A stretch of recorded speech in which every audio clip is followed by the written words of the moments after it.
Not yet. I'm here. Still working on it. Okay. I'm here. Yeah, Don's here. Good. Maybe she meant Don Spady. Yeah, Don Spady's in the back. Yeah. She said Donald, though, which she never refers to him that way. Oh, okay. You were talking about Don Spady. Well, your dad was Don. We were waiting for you. He wanted to know a little bit ago if we were ready. I said, no, we're waiting for Don. Ah, okay. He's a Don. Yeah. Is the microphone on? I can never hear mine. Okay, we'll go ahead and get started.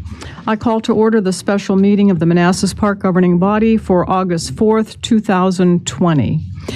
First of all, per the General Assembly's approval of the governor's amendments to the biennial budget, the governing body may now meet electronically without a quorum actually assembled in a single location and without the in-person governing body members voting on the participation of those who are remoting in.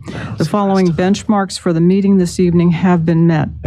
First, the governor has declared a state of emergency for the current COVID-19 pandemic in accordance with Code of Virginia. Second, the declared emergency makes it impractical or potentially unsafe for the governing body to assemble in a single location, and guidance from the state and federal government support this determination.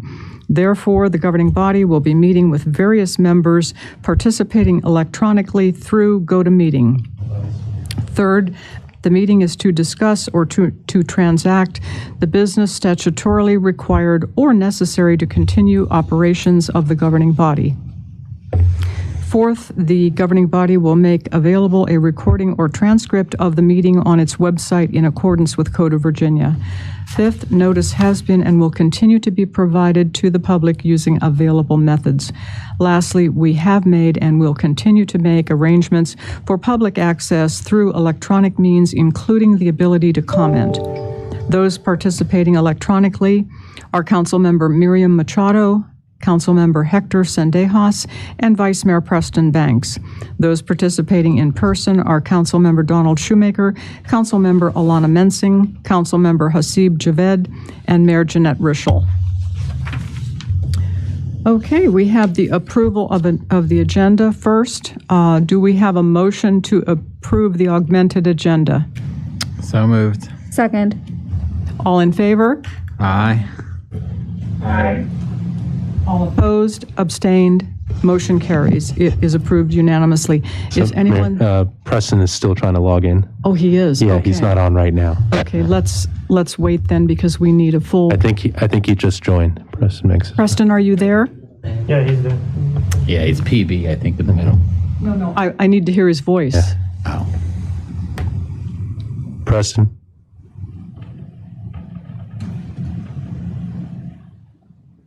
Says he's talking, but he might be mute. Maybe he does. No, he's not muted.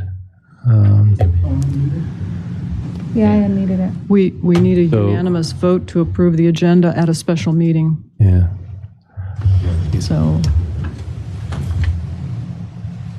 You think Don may be mute? Miriam, can we do a check with you? I can hear you. Okay. And Hector? I can hear you as well. Okay. Preston, can you?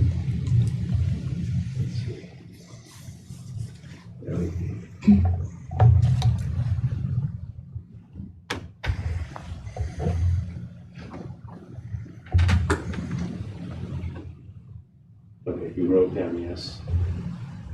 I beg your So pardon? you wrote down yes. I'm not sure if that's sufficient or not. Preston, was that your vote, yes?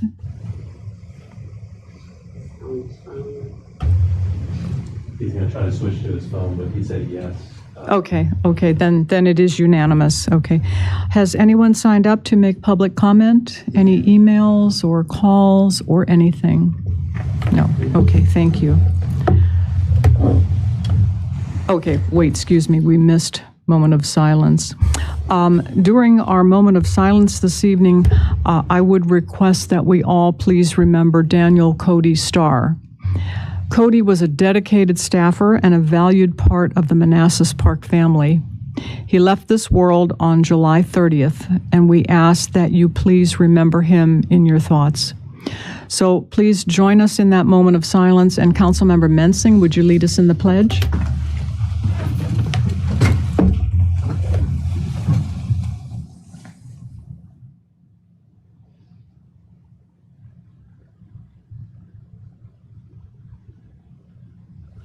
I pledge allegiance To the flag of the United States of America and to the republic for which it stands, one nation, under God, indivisible, with liberty and justice for all.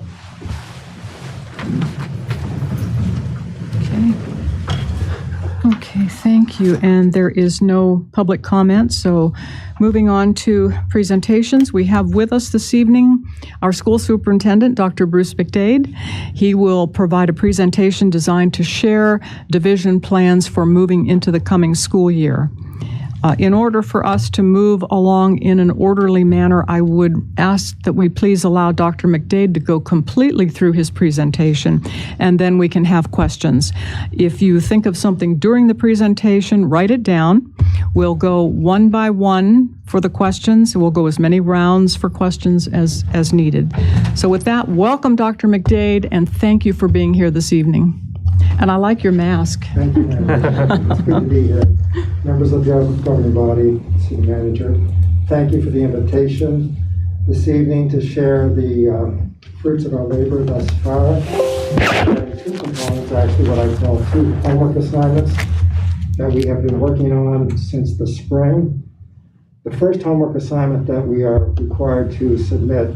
It's a little hard to hear you with the mask on. You're okay I mean, with- yes, fine. If you're okay, we're okay. Okay. We have two homework assignments that we're working on. The first homework assignment is due to the Department of Education no later than 1 day prior to the start of school, which just so happens to be the Friday before Labor Day. So we do have a little bit of time to continue to refine the MPCS health plan. In addition to the health plan, we also have an instructional plan that also must be submitted to the Commonwealth of Virginia, and that must be submitted 15 days prior to the first day of school. So I have some assistants here tonight. I'm joined in person with Jennifer Braswell-Geller, who is our Executive Director of Instruction. She has been taking the lead on the health plan. She is here tonight to go over that part of the presentation. And then joining us remotely is Dr. Jeff Jackson, Associate Superintendent for Teaching and Learning. He is spearheading the instructional plan, and he'll share highlights of that with everyone here as well. Again, these are two homework assignments that we've been working on since spring. They are ever evolving. We presented both plans to our school board last evening, so this is almost a reprise of what we shared with you last night, but please know that they're under constant revision. And our plan would be at our next school board meeting on August the 17th to have both plans approved at that time. So both are in draft form.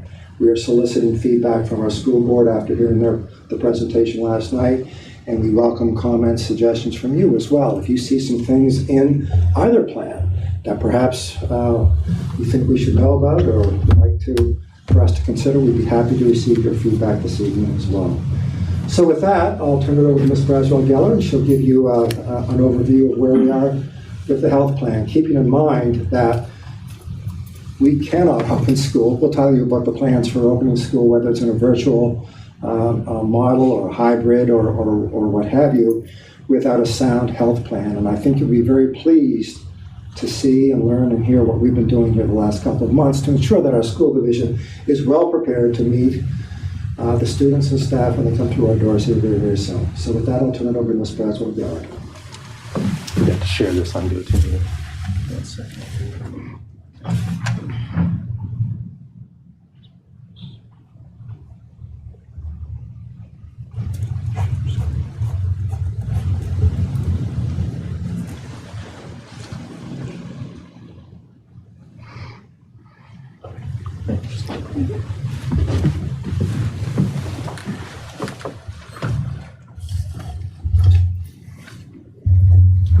It's nice to take the mask off. I can tell you last night when I went back to look at the video footage. It's always, just good feedback for yourself to watch a presentation. I noticed, I think I played with my mask more than anything else. So it's actually a relief to be able to not have that, because I think I would have been doing the same thing again. So thank you for having me, for having us. What I will be doing this evening is walking you through the highlights, sort of giving you an overview of our health plan. The full health plan will be loaded to our webpage tomorrow at some point, in addition to some of the documents that you will see screenshots of here in the presentation. We wanted to wait for the board's first review or their review of it yesterday or last night before posting it on our site and before releasing some of our documents. So, so far so good. We'll see that posted tomorrow, and then our additional flyers are in the process of being translated. So once they're fully translated, they'll be uploaded as well. So again, this evening, what I'll be doing is just giving you some highlights, a little bit of background, at least to give you a frame of reference without you having access to the full plan right in front of you right now. So for background, the Virginia Department of Education is requiring all school divisions to formulate a health plan. They've given us a basic framework to use. And as Dr. McDade said, the plan is required to be submitted to BDOE 1 day prior to school starting. I think that is a great thing, given the fact that things seem to change from day to day when we're talking about health and the conditions and the requirements that we need to meet. So I actually find some comfort in that. At this point in time, as he also said, our plan is in draft form. I don't suspect that there will be that many changes before we submit it, but it certainly is out there, and like you said, we're looking for feedback, or any changes will certainly be reflected in that plan should there need to be any made. Okay, arrow, mouse. No, just click the right arrow. Just didn't advance. A little bit delayed. No, I think it was that. It just was delayed. Okay, sounds good. Thank you. So here what you see on the left is our COVID-19 pandemic team. This is one of the requirements that the VDOE stated for our health plan. In terms of the division, we have assembled this team. It's, I think, a robust team. It will represent all the parts of our school division, so we can, to the best of our ability, be able to, I think, cover all the perspectives that we would need to in our school division. To the right, what you see are the 6 required elements that we needed to address within the plan. And the document, the guiding document that VDOE provided for us, is also on their website.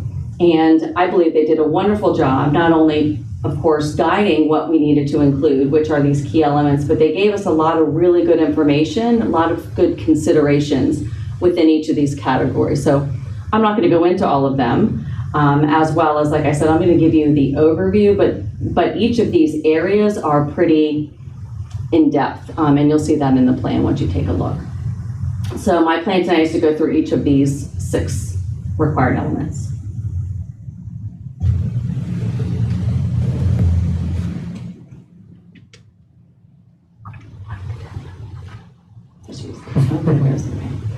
So to start out, what I find most important and I think very relevant in terms of the development of this plan is this wasn't a plan that a few of us in the school division developed on our own. Like I said, VDOE gave us the components, but we really had to feel how we were going to go about doing these things, right? How to operationalize them.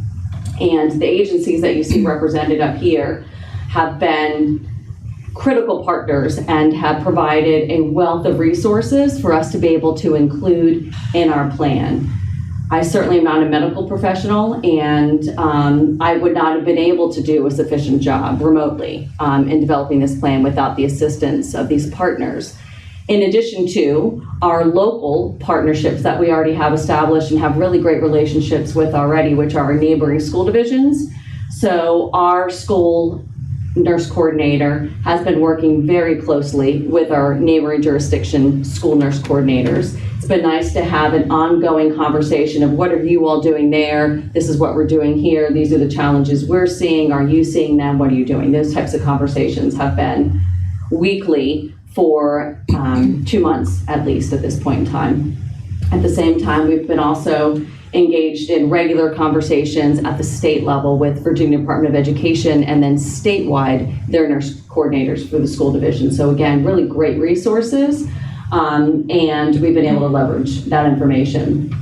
And then we, of course, return to our in-house experts, Ann Shaw, of course, and then Paul Simpson, our Director of Facilities. The two of them really have been critical in developing a comprehensive plan that looks at the health and medical aspects of this, and then, of course, the cleansing and disinfecting and the care of our facilities as the other side of it. So they really are the folks that have really done the heavy lifting here, is what I would say. Ann Shaw has said on several occasions that it's the year of the nurse. And Paul commented today that he also thinks it's the year of the Director of Facilities as well. They've both been very busy and have contributed a lot to this plan. So with that, the first element that we must address is what will we do to be prepared when we need to plan to reopen. And really how we've looked at this is planning to reopen in any capacity. And that's how we prepared this document. So we knew that at some point in time, we would all be returning, staff would be returning. Of course, we weren't quite sure when students would be returning, but in any event, we were prepared.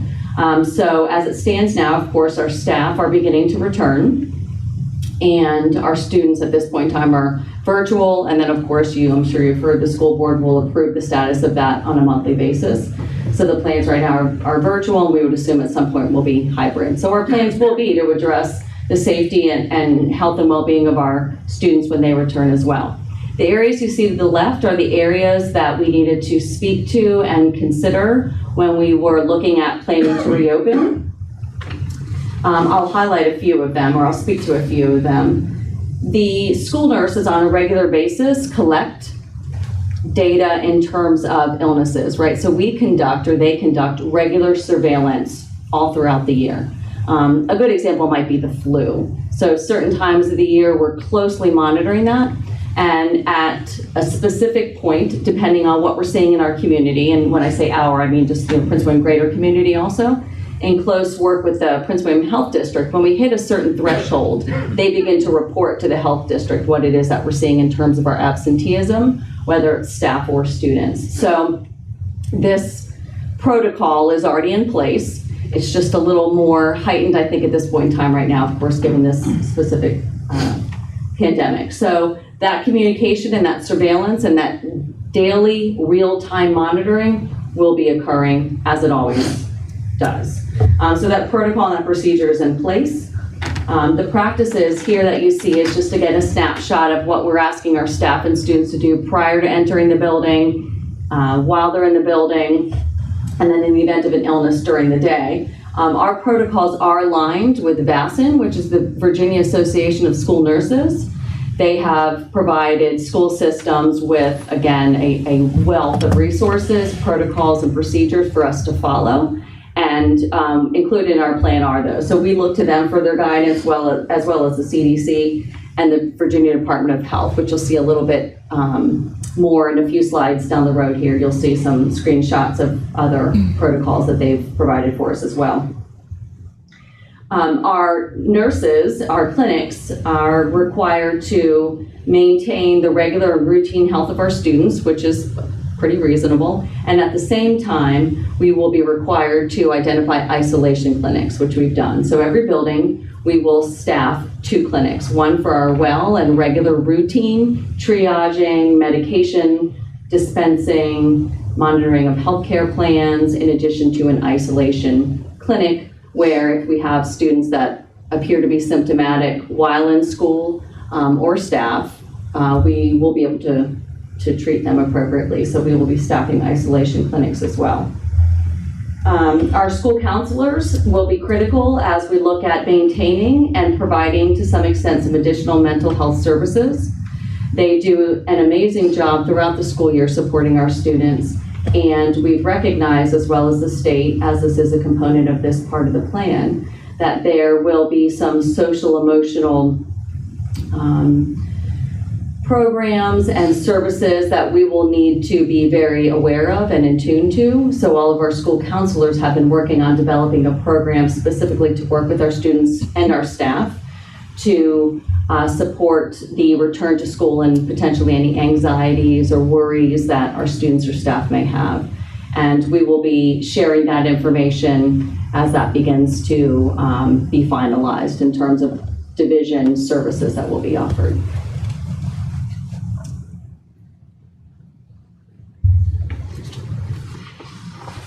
The next element is promoting behaviors that reduce the spread of COVID-19. So within this category, these are the items that we needed to, again, address, and they are items that we needed to consider.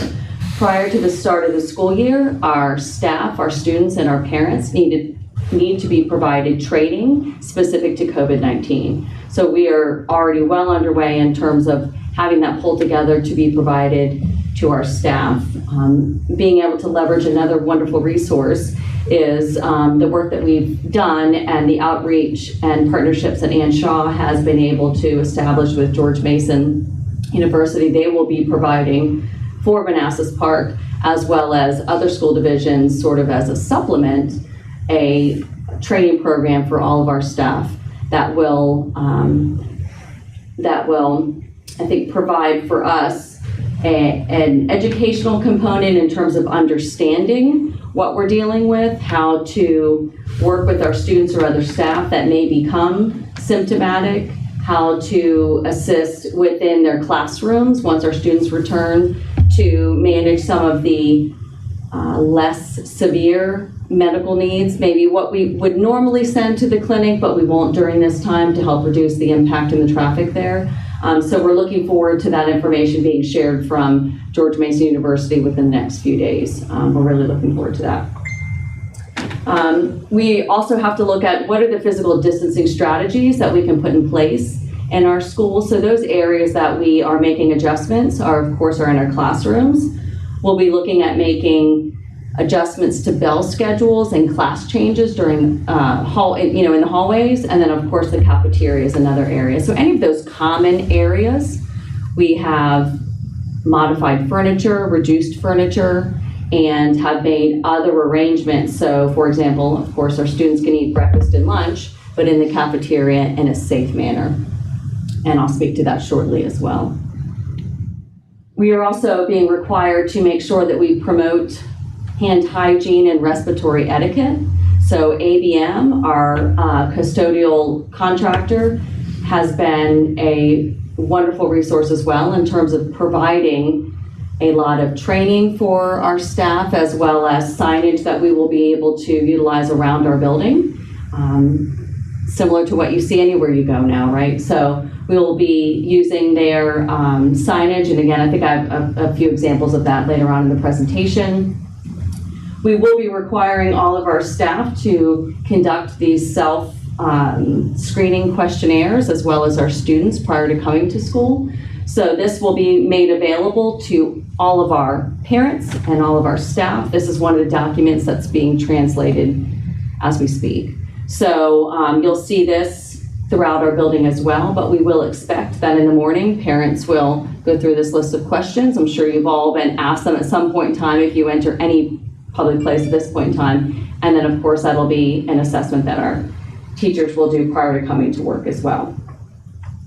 HR has created a return to work guide, and that will provide guidance for our staff as they begin to return to work. That supervisors will be able to use as guidance with their direct reports in the event that they're notified of a confirmed case, or for our staff that may be returning back to work after being out of work due to a confirmed case, and any sort of regulations that have been presented. So last night, Mr. Neck presented some new regulations for the board's review, as well as some new board policy. So those will be incorporated in this document, as well as some virtual instruction, teleworking expectations. You know, this really is new territory for us. While we've been digital one-to-one, and our teachers have really made that journey for instructing students in a one-to-one environment that's different than virtual learning and virtual instruction. So there's a wealth of training that we are providing for for our teachers in these next few weeks, but we also want to make sure that when our staff are teaching from home, that they have all the resources appropriate to be able to deliver that instruction. I think we've all been on probably plenty of Zoom calls when people are freezing or you can't connect. It can be frustrating. So we want to make sure that we can do the best we can to minimize any of that for our teachers to be able to teach and our students learning. So those expectations will be shared with our staff, with our parents, and will be included in this new HR document.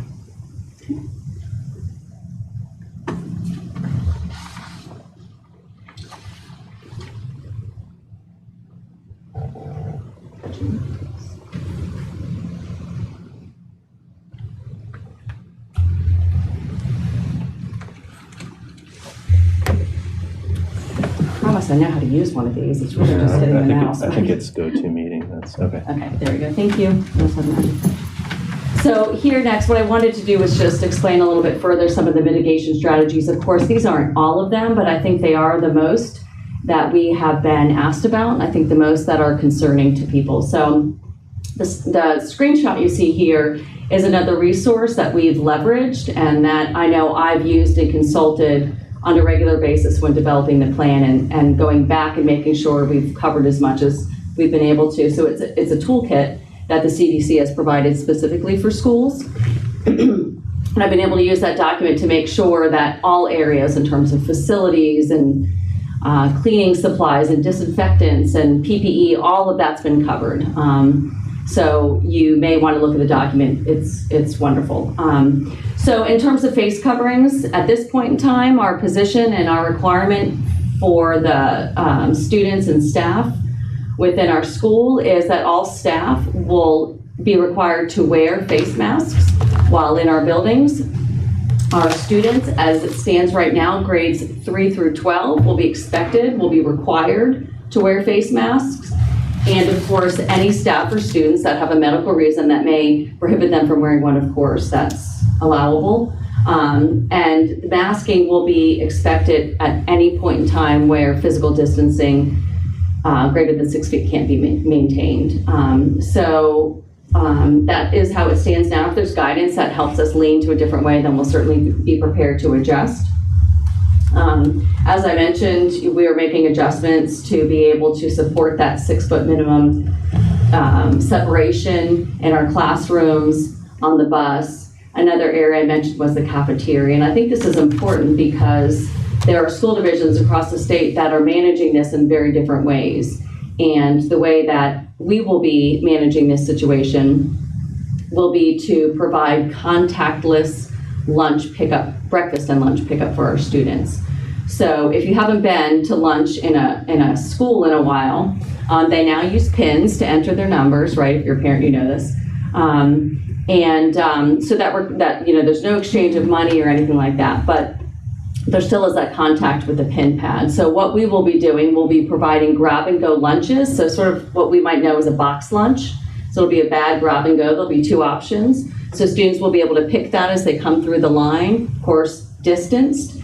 They will pick up their milk, and then they will use a barcode that will provide lanyard barcode card, for them to scan and then move on. That's important because at this point in time, our school nutrition program requires us to tie a meal to a specific student. And that's a little bit different than what's been going on over the summer. During the summer, there isn't that tie that we have to make to a specific student, but during the school year there is, because we have to identify whether a student is free, reduced, or paying. So with that will allow our students to purchase or receive their breakfast and lunch, move through the line, and sit in the cafeteria. It will require us, of course, to redesign the seating in our cafeteria, which we're prepared to do and we have a plan for. It will require our lunch period to be a little bit longer, and we've received waivers from the state to allow that. The school nutrition program has very tight restrictions on how things are done, so we have to maintain that unless the state otherwise says you can deviate, and this is how. So that's how we're going to manage our lunches. You may hear in other divisions that they're delivering food to classrooms. we won't be doing that. There's really some pretty financial barriers that would prevent us from doing that. There was a whole lot of equipment we would need to buy, insulated carts to be able to deliver all these lunches. We would need additional staff that we would have to identify and pay. So I don't think that that's the best option for us when we can safely serve our students in the cafeteria. The elementary school, I think a silver lining may be that this will allow our students to get out of the classroom, because they really will be in one classroom potentially for the entire day. If we were to serve lunches in the classroom, they really would be in there for the entire day, and that would also be a challenge, giving our teachers a break for lunch. So this will enable our teachers also to get a break for lunch, and for us to have the staff to clean and disinfect the cafeteria as our classes change throughout our lunch. The last section there is the proper PPE. Again, this is another really big area. I'm sure you all are dealing with it as well. We have received quite a bit of guidance on the appropriate PPE for different departments within our school division. So our nursing staff will be provided medical grade PPE, and that of course is the guidance, and that is very appropriate.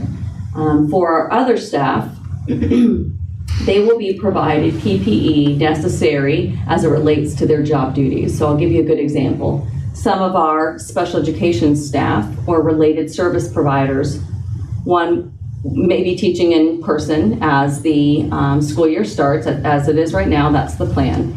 And some of those students, it requires our staff to be in very close contact with them.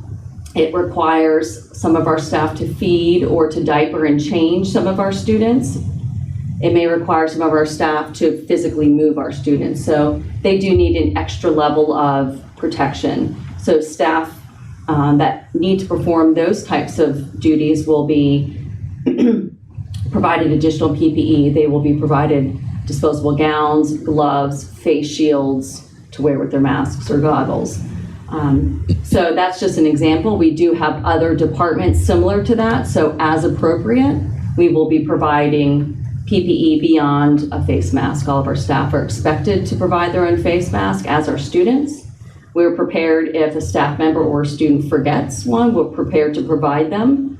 And I think it'll take just a little bit of time for everybody to get into the routine if they're not already, and I think we'll be in a good place. Regardless, we do have an inventory that at this point in time should be sufficient to provide what we need to our teachers. And of course, we'll monitor that and place orders as needed. It's another area that, based on the relationships we've been able to build, either through facilities or school nursing, to get the appropriate PPE and in time for our staff. So we are in a good place.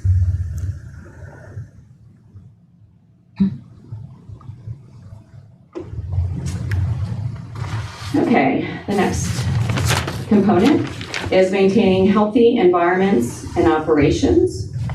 The key areas here are looking at really cleaning and disinfecting, of course, the continued daily health screenings, but the cleaning and disinfecting protocols are key. This is where ABM, again, has been a great resource and a source of information, of compliance with CDC approved disinfectant products and procedures as well. Early on, pretty quickly after we had to close school, we had ABM staff in using electrostatic cleaning machines. I'm not sure if you've seen them, little backpack with a wand, through all of our classrooms, through all of our main offices, really throughout the entire building. And that happened right away. Paul Simpson will tell you that because we weren't sure at the time when schools closed really how long that was going to be. And I think we all assumed that 2 weeks, 3 weeks, we'd be back. So their cleaning routine and protocol and changes went into effect right away, thinking that students would be right back in.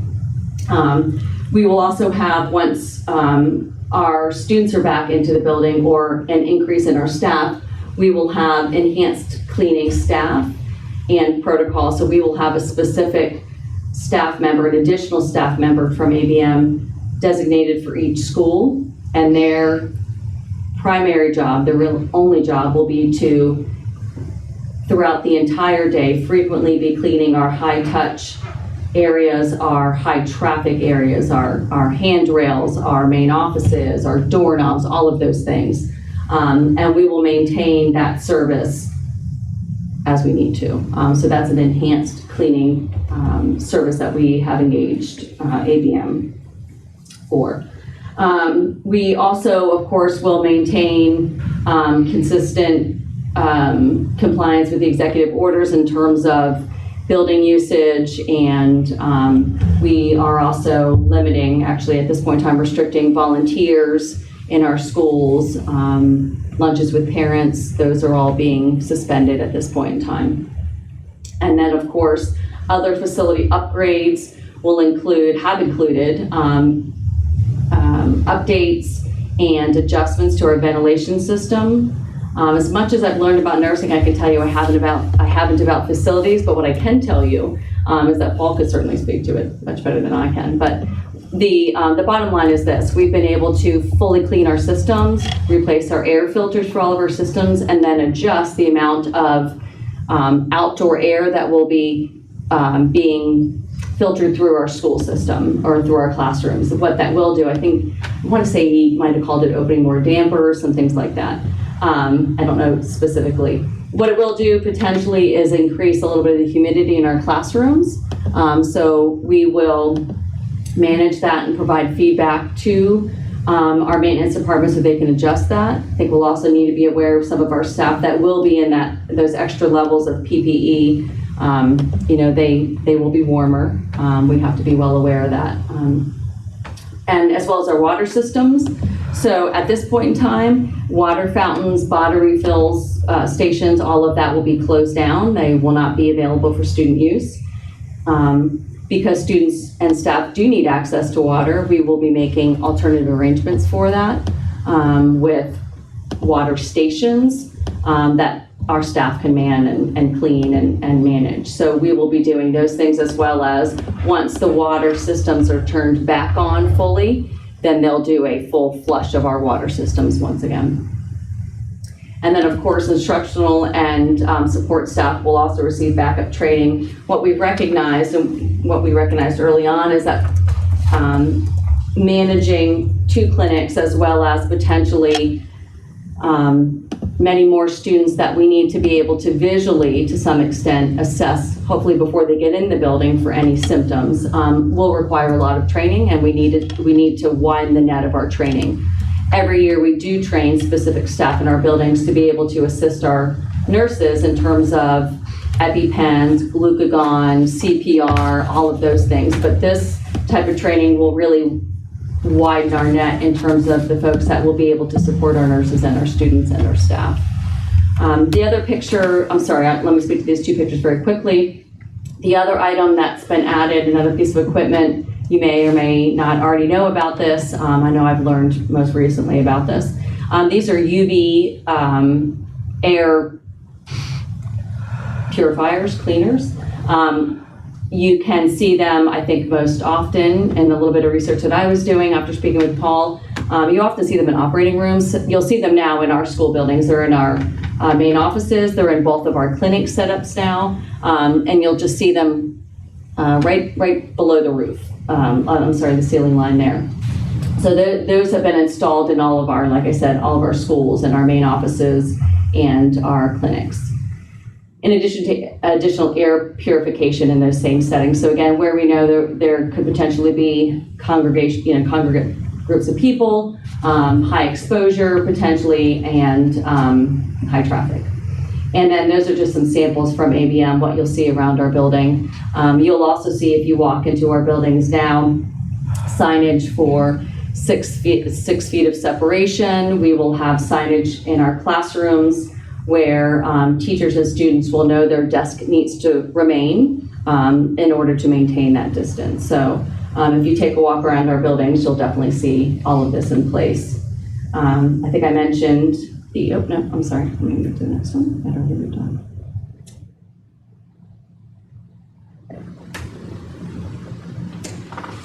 Okay, so the next group is protecting vulnerable individuals, and really this is looking at our students and our staff. I mentioned the return to work guide for all staff. where there will be information about accommodations that they may need due to being a vulnerable staff member in terms of their own health, or a caretaker of someone that may have a vulnerable condition. So that's already in place. We've surveyed our staff to get an idea of where people will fall if they will require any sort of accommodations. And last night, the Family First Corona Response Act was reviewed by our school board as well, and we'll be looking for approval from that. So HR is well underway in terms of being able to work with our staff to identify staff that may be able to work and serve our students in a virtual capacity once we return, and staff that can certainly come in and perform their jobs without any accommodations that may be necessary.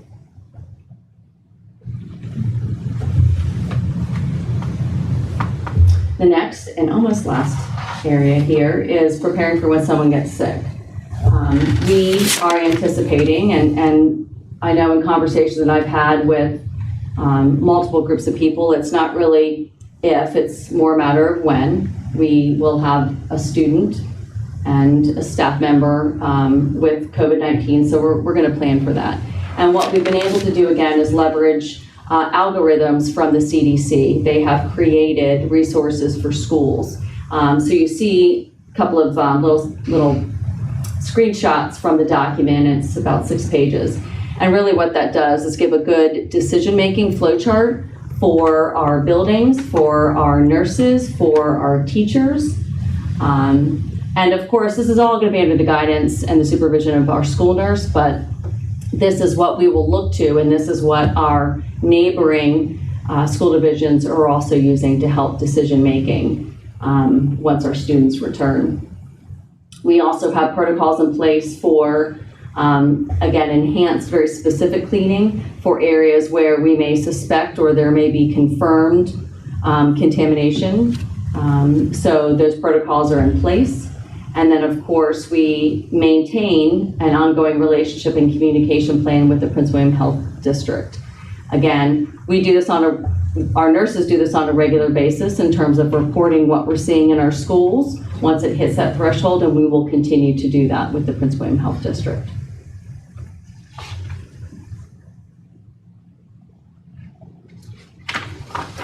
And last but not least, the state has required that we think about, consider, and plan for what we will do in the event that we may need to shut down again. And when we're talking about that, they really gave us 3 different scenarios that we needed to consider and plan for. So 1, what would trigger a classroom closure, sending the entire class home? What would trigger a school closure, specific building? And what would trigger a division closure? So of course, those decisions aren't made in isolation. A lot of this really is looking at what's going on in our schools or in our division, but also what's going on around us, of course, really like it is, and it has been. So those decisions will be made based on data and based on consultation with the Department of Health, the Health District, and then of course, senior leadership, of course, Dr. McDade, and then the school board as well. So that's, I think, a lot of the what ifs, what if this, what if that. It's all conditions based, and we're prepared, but we'll cross those specific bridges when we come to them. So with that, do you have any questions? Do you prefer to answer your questions now, or to have Dr. McDade go and possibly augment things that you've said, add to it, and then questions at the end? What is your preference? I'm perfectly fine answering questions. If I don't have the answer, I'll get it to you. Okay. Let's start with the folks at home. Councilmember Machado, what do you have questions? Yes, I do. How was your virtual instruction at the end of the school year? What were the challenges the school experienced? And how are you going to overcome those challenges in the new school year? So I'm going to hope that I heard you correctly, and it sounds like you might be speaking more to our instructional challenges in the spring. Would I be correct when I'm saying that? Yes, the virtual instruction, yes. So following this presentation is Dr. Jackson, who will be speaking to our instructional plan. So what I may do is just defer that question to him, and I will specifically answer questions regarding the health plan, if that's okay. And if the question isn't answered, Yes. we'll definitely circle back around, if that's okay. Yes, folks, make your questions regarding the health plan. Will Dr. McDade also be Sure. speaking this evening? I think if there's a question or... Okay, so you and Dr. Jackson. Yes, we're Okay. definitely, this is... Okay, super, thank you. Under our Thank you, purview. okay.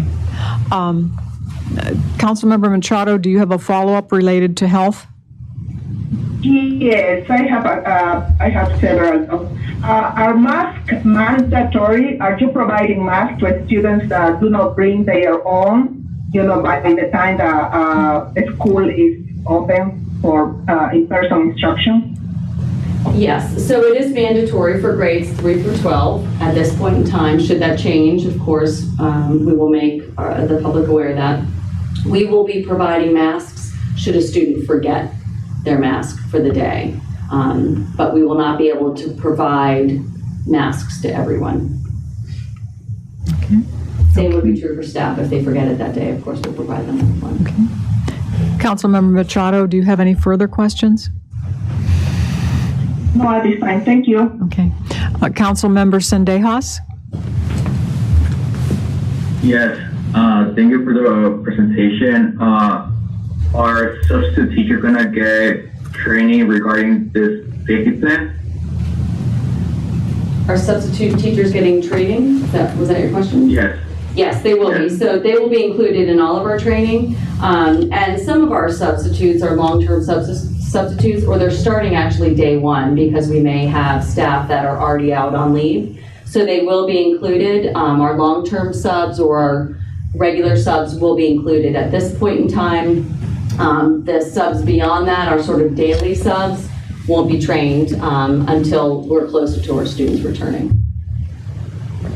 Do you have a Okay. Follow-up? Yeah, I have another question. What about wearing face shields? Will that be something that is recommended or no? So staff that choose to wear a face shield certainly may, but they will be required to wear a mask regardless. We will have some staff, I think I mentioned the special education staff, that will be provided face shields due to the nature of their job and what their job requires them to do. Another example might be our speech pathologists or maybe EL staff, where it will be very important that our students can see the teacher's face. So we'll make adjustments accordingly. Thank you. You're welcome. Vice Mayor Banks, do you have any questions? No questions. Okay. Councilmember Shoemaker? Yeah, I guess I was, just so you can hear me. I guess I was, great presentation, appreciate it. But I guess I had a question about the 6th section. And I think that, even those of us in the community who don't have children in the school division, who are not working in a school division, are concerned about what is the threshold for closing the school and closing the division, particularly because, many students have siblings in other schools, somebody at Cougar has, a brother at MPE and maybe has a sister at the high school. I think there'd be a lot of concern, at least in the general community, about what's the standard. Is 10 kids and, we're going to do something, is it 5? Is it 25? I guess I need to get a sense from you in terms of, what's the threshold of how many children or how many staff? I know you said it's kind of more in consultation, but I think that's worried if we hear there are 50 kids sick. I think there'd be a really big community response worrying about that. Absolutely. And I think that given our circumstances, so again, let me remind you that this goes on during the flu, right? And that kind of seems like no big deal now. I think it's kind of funny, right? It's all relative. So that information is monitored on a routine basis, and I think we've all actually become sort of used to hearing what's trending in our area, right? So our staff will work with the health district epidemiologists, and really they're the ones that are monitoring it and are setting that threshold. So I think we're fortunate in Manassas Park that the idea of closing one building and potentially not others, should the situation rise to that point, might not be an issue for us. It might be an issue in much larger counties where maybe one part of the county and that set of schools might need to close versus somewhere else in the county, right? When you're talking about 100 schools or 300 schools, you know, it's a little bit different for us. So I think what we saw in the spring, you know, where it is more of a regional decision or decision with our school districts here together, because I think we all recognize that it's somewhat common that our students are shared between the different local jurisdictions here. We've got movement between all three. So we're really going to look at something as a division, as a region here, as our jurisdictions together, is what I suspect. Again, this is, you know, it's an ever-changing situation, and they're going to watch and they're going to let us know really what that number is. And again, you know, if I were to say 10%, well, 10% depending on what model we're under, right? So if we're 50-50, that number could change. So I think we're going to look for their guidance, but we can certainly keep the community aware, and I think it's a great point. Right. Kind of an extension on that question is, you know, at what point would you have to change course, given how many staff, you know, are positive? Because, you know, the issue is yeah, you're doing virtual, but if you're truly sick, you probably shouldn't be doing virtual instruction either. You know, so even though they're not your kids, they're not necessarily maybe physically able to teach. I mean, I know it sounds kind of silly, but just that they can't physically teach. You know, would there be a point, you know, when you would have to either close or modify or whatever word you want to use, and given the staff side, not the student side, but the staff side? I think that's it's a very real concern. I think it's one that, from the school perspective, we're all really worried about. Even if you just think about our nursing staff alone, right? My mind even goes there first, right? Because we will have nurses that get sick.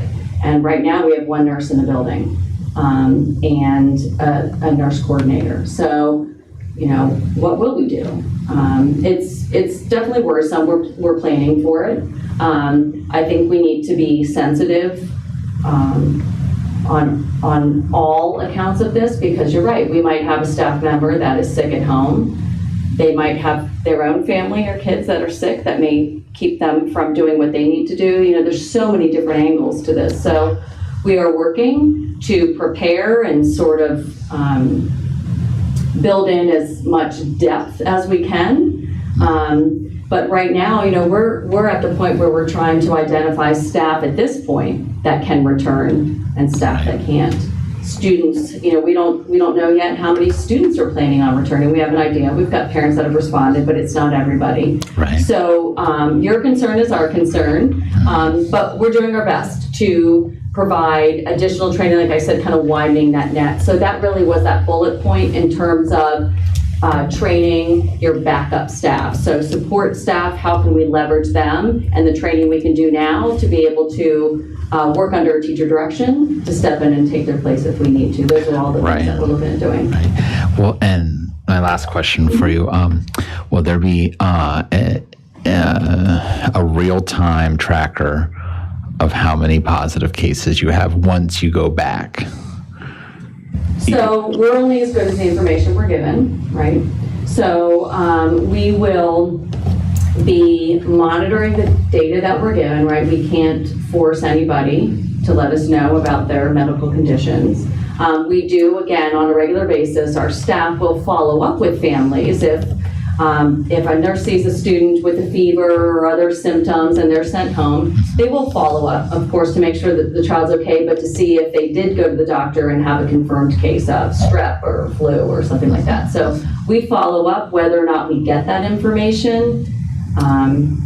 you know, is if the parent provides it. So we have to, it's kind of an honor system then, sort of. It is, well, and same thing, you know, with the screening, you know, we certainly have no way of making sure, holding people accountable to screen their students before they leave, and for our staff to do that. So it really is, and you know, we hope, and we will continue to encourage and reinforce the thought that, you know, it's doing your part to take care of everybody. Will you encourage, kind of on that note, I mean, are you encouraging, I don't want to say this, encouraging people to stay home? Like once you get to the point where you're reopened at some point, that if you think you're sick, stay home. And staff and students, if you think you're sick, stay home, you know, be more kind of on the cautious side versus the non-cautious side without penalty, let's say. Absolutely. You bring up a great point. I wish I thought of that. That is included in our plan. That was absolutely one area that we needed to consider and we needed to address. I want to say it was called, it might have even been those words. I'm sorry that I can't pull it from my memory, but it was something about flexible sick leave or promoting flexible sick leave, something like that.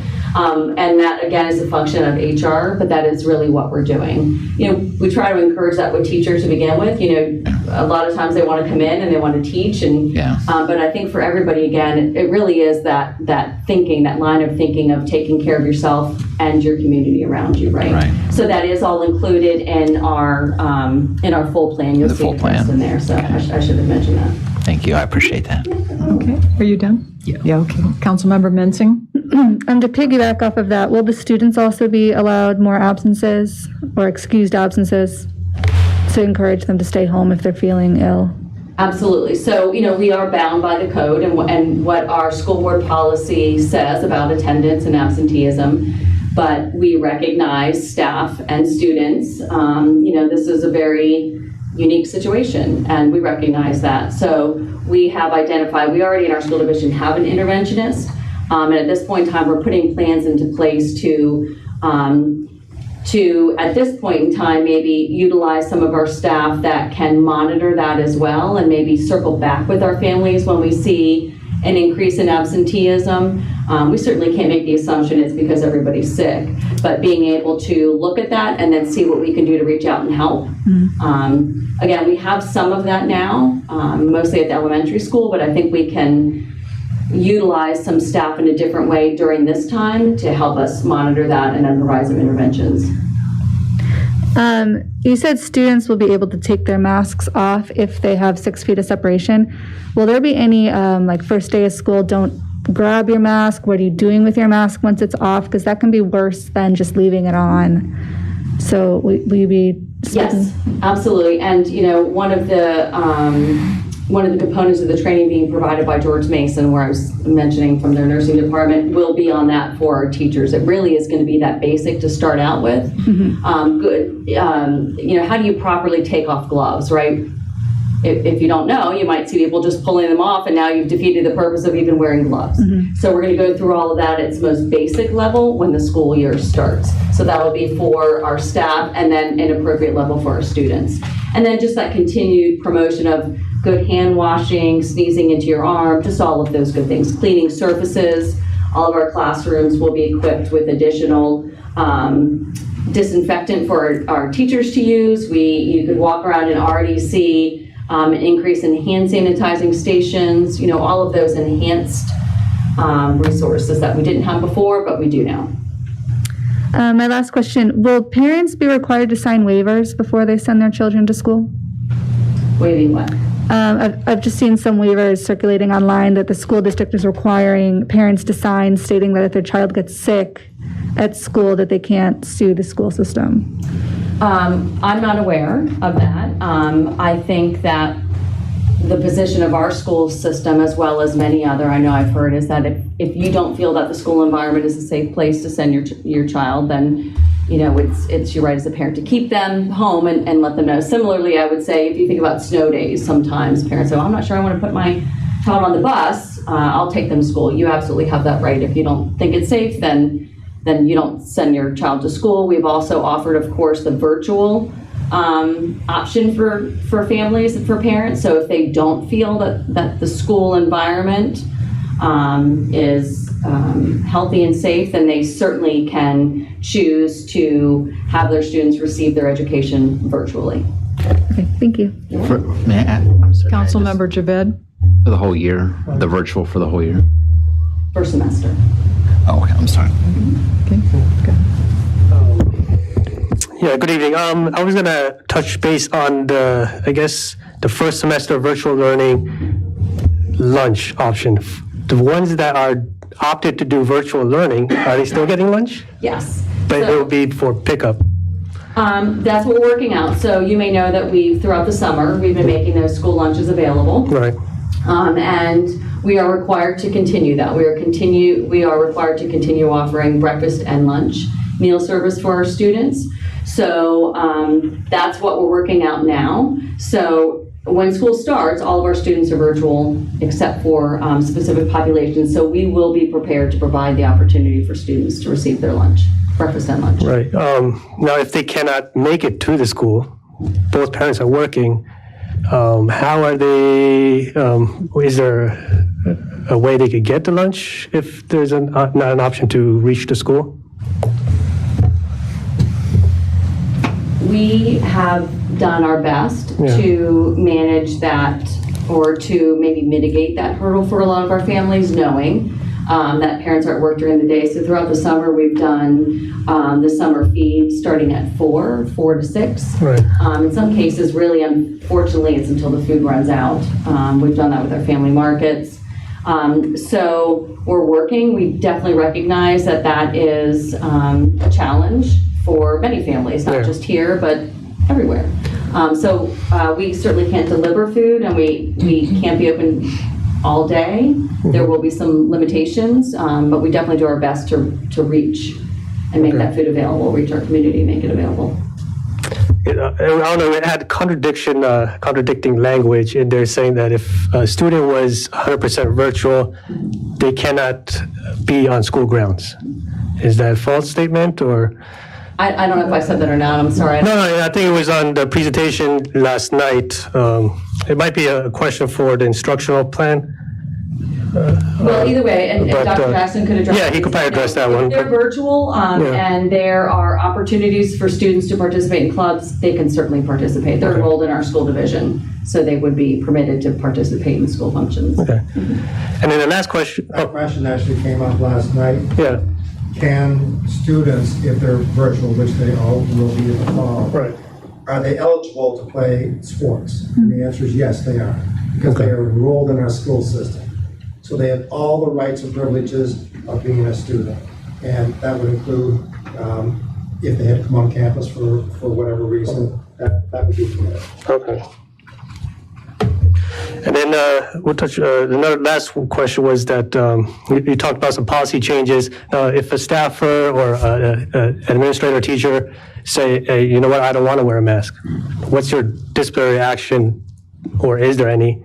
Are you saying, oh no, you can't teach, or what's the plan of action there? So they will be required to wear a mask. Similarly, any visitors we have into our building are required to wear a mask. That is part of our policy at this point in time. So what would happen beyond that, I'm gonna let HR deal with. But our expectation is compliance with that, and we will provide the mask if you don't have one that day. Well, it's not about having, I think it's just about the choice of not wearing it, right?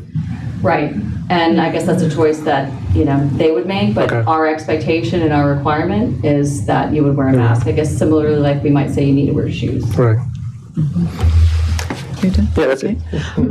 My question is there anything in the guidance that has come down that would permit the teacher to remove their mask if they're at the head of the class and they're speaking, they're lecturing, and they're away from the students, as opposed to moving amongst the desks? So if our teachers maintain that 6 feet of distance, then they can remove their mask. Okay. Once they enter into that, again, minimum 6 feet, right? I mean, ideally, what we've been hearing is 10 feet. But once they are less than 6 feet, then they would need to be wearing a mask. Okay. Absolutely. I see. Thank you. Thank you. Folks at home, Councilmember Machado, do you have any further questions? health-related?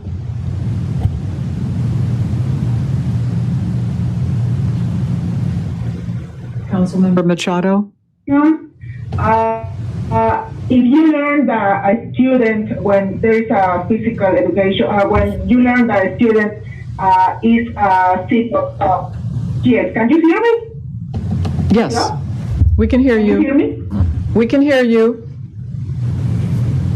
Okay, yes, my question is, if you learn that students got sick with COVID-19 while assisting to school, is there any assistance to the students regarding health? So as a school, if we identify a student that is in our building that appears to be symptomatic, of course, we would facilitate the transportation home, or if need be, depending on the case, right, to a medical facility. I guess I want to say again that our nurses are trained to deal with this. So when we have a sick student that may be symptomatic, that may be contagious, this is part of our protocol as it is. So we contact parents, the students are isolated, and we'll do what we can to get that student home, or at least out of our, out of our environment as quickly and safely as possible. I hope I answered your question. Is there any further assistance once that you learn that a student is sick? Probably his family or her family is not able to get health assistance? So in terms of medical care, we actively, Ann Shaw has a wonderful relationship, of course, with our MAP clinic. As it is right now, we recognize that, related is not the same, but a related topic is that some of our families are struggling with having their kindergartners receive their required immunization so they can start school. And we know that is an issue, not just here, it's anywhere really. If you think about pediatricians' offices have been closed, they're not seeing patients for routine medical care, or they haven't been. We see a lot of them opening up right now. So access to get immunizations has been a challenge, which ultimately could prevent our students from enrolling in school. So she's connected with the MAP clinic to be a resource for our families should any family need some support. I don't know that, I can tell you that we don't have specific resources. Our job really is to help families locate them and provide some resources out in the community, and we will continue to do that as we've always done. Is that it, Miriam? Yes, I have another question. What sports are going to be permitted during the school year when kids go back to school? So VHSL just released what sports and what are the conditions in which teams can begin to practice and condition and train. So that's all just been released. The schedule as to what sports will play when was also just released. I don't have that off the top of my head, but that's all just been made available for us. So that will be incorporated in our school plans as we move forward and prepare. Okay. Thank you. Okay. You're welcome. Councilmember Sendejas? Yes, is there, this might be a question for Dr. Jackson, but is there an option to teach class outdoors? I think there's always an option, right? Depending on, during the school day, we have part of our school facilities, we have outdoor classrooms, so to speak. So teachers can certainly choose to do that. That wouldn't be a permanent solution, but we always have the option, our teachers do, to take students outside and take advantage of some of the design of our buildings that really promote that outdoor classroom and outdoor learning. Okay, and also regarding isolation, is the room, does it have windows? Is it closed? Or how does it look like? So they're different in every building because we really had to work within the structure that we have. I'm not sure about a window. I have to think about each one of the the rooms that we've designated. What we have done is provided each of those rooms with the UV system that I explained earlier, as well as additional air purification equipment. They all will have a bathroom, access to a bathroom, and then of course, our nursing staff really will be monitoring those. And then our backup support staff training will be the staff that will support and run our, what we might call well clinics or routine clinics. Okay, thank you. Okay. Vice Mayor Banks, questions? Yeah, I got a question. So how is this going to work in like the hallways, even at the elementary school level or even the middle school or high school? How can you ensure social distancing? I mean, these are kids or students. They've got to fraternize and, you know, see one another in the hallway. You're exactly right, at every level, at every age. So what we will do is stagger class changes. So it'll be a little different at each campus, right, given how those schools run. I think I mentioned earlier we have markings along the floors that will help our students be aware and be able to maintain that 6 foot of social distance. We will utilize hallways to be single direction. So again, in some places, restaurants, and places you've gone, you may have seen now, right, there's one way in and one way out. We're going to do that with our hallways to some degree.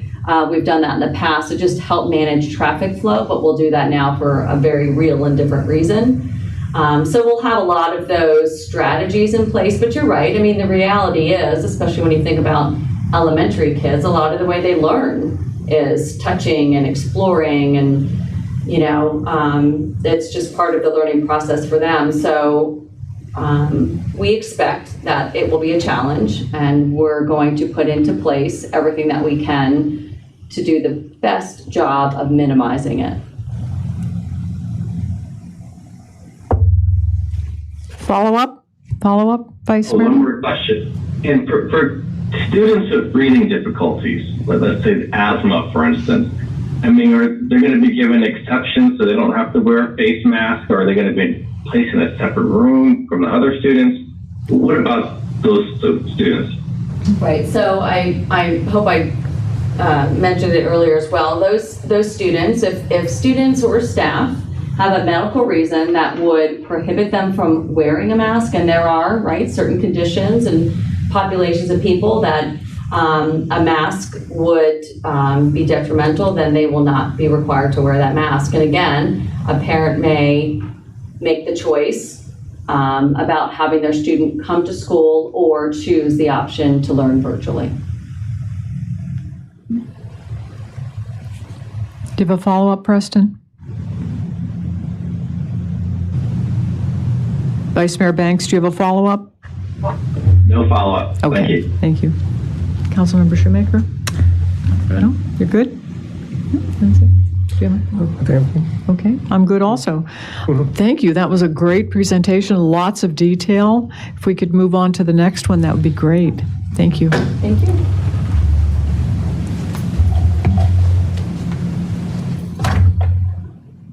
Welcome, Dr. Jackson. Welcome. Thank you for having me this evening, and could I ask Mr. Knights to make me a presenter? I can share my screen. Go ahead and do that. Okay.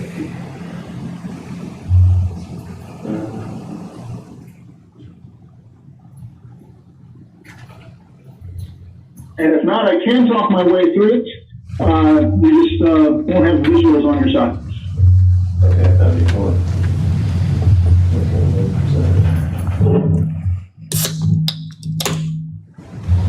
Excellent. Thank you so much.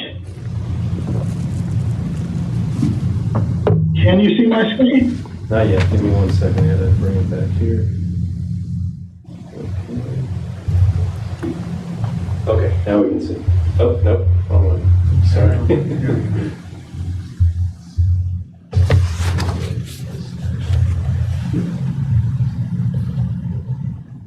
There we go. Now we're good. All right, well, thank you so much for having me this evening. Hopefully when I'm finished, I'll be able to exit out of this so you can see my face again.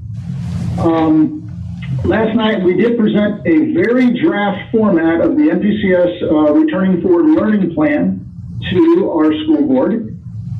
We have asked for comments and feedback, and the board has been wonderful about providing that to us. We did remind them that it was in draft form, and what we uploaded for them Thursday is certainly different from what it is today, and it has been changing on a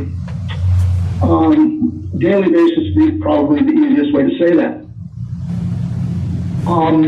The board elected on July 20th to start the school year with all virtual learning for all students, and we will begin live virtual instruction on September 8th. They did add the caveat that we are to provide in-person learning for some of our special needs population as identified by their IEP and some of our most vulnerable learners, such as our neediest English learners. The draft plan was shared with the board last evening, and it is available in board docs. Please understand that this is, and I'll say it one more time, a draft, and it will be changing. There's a lot of things in there right now that are just placeholders. You can see a lot of highlights, and just keep in mind that these are areas that are going to be changing, and they're highlighted for us to come back to.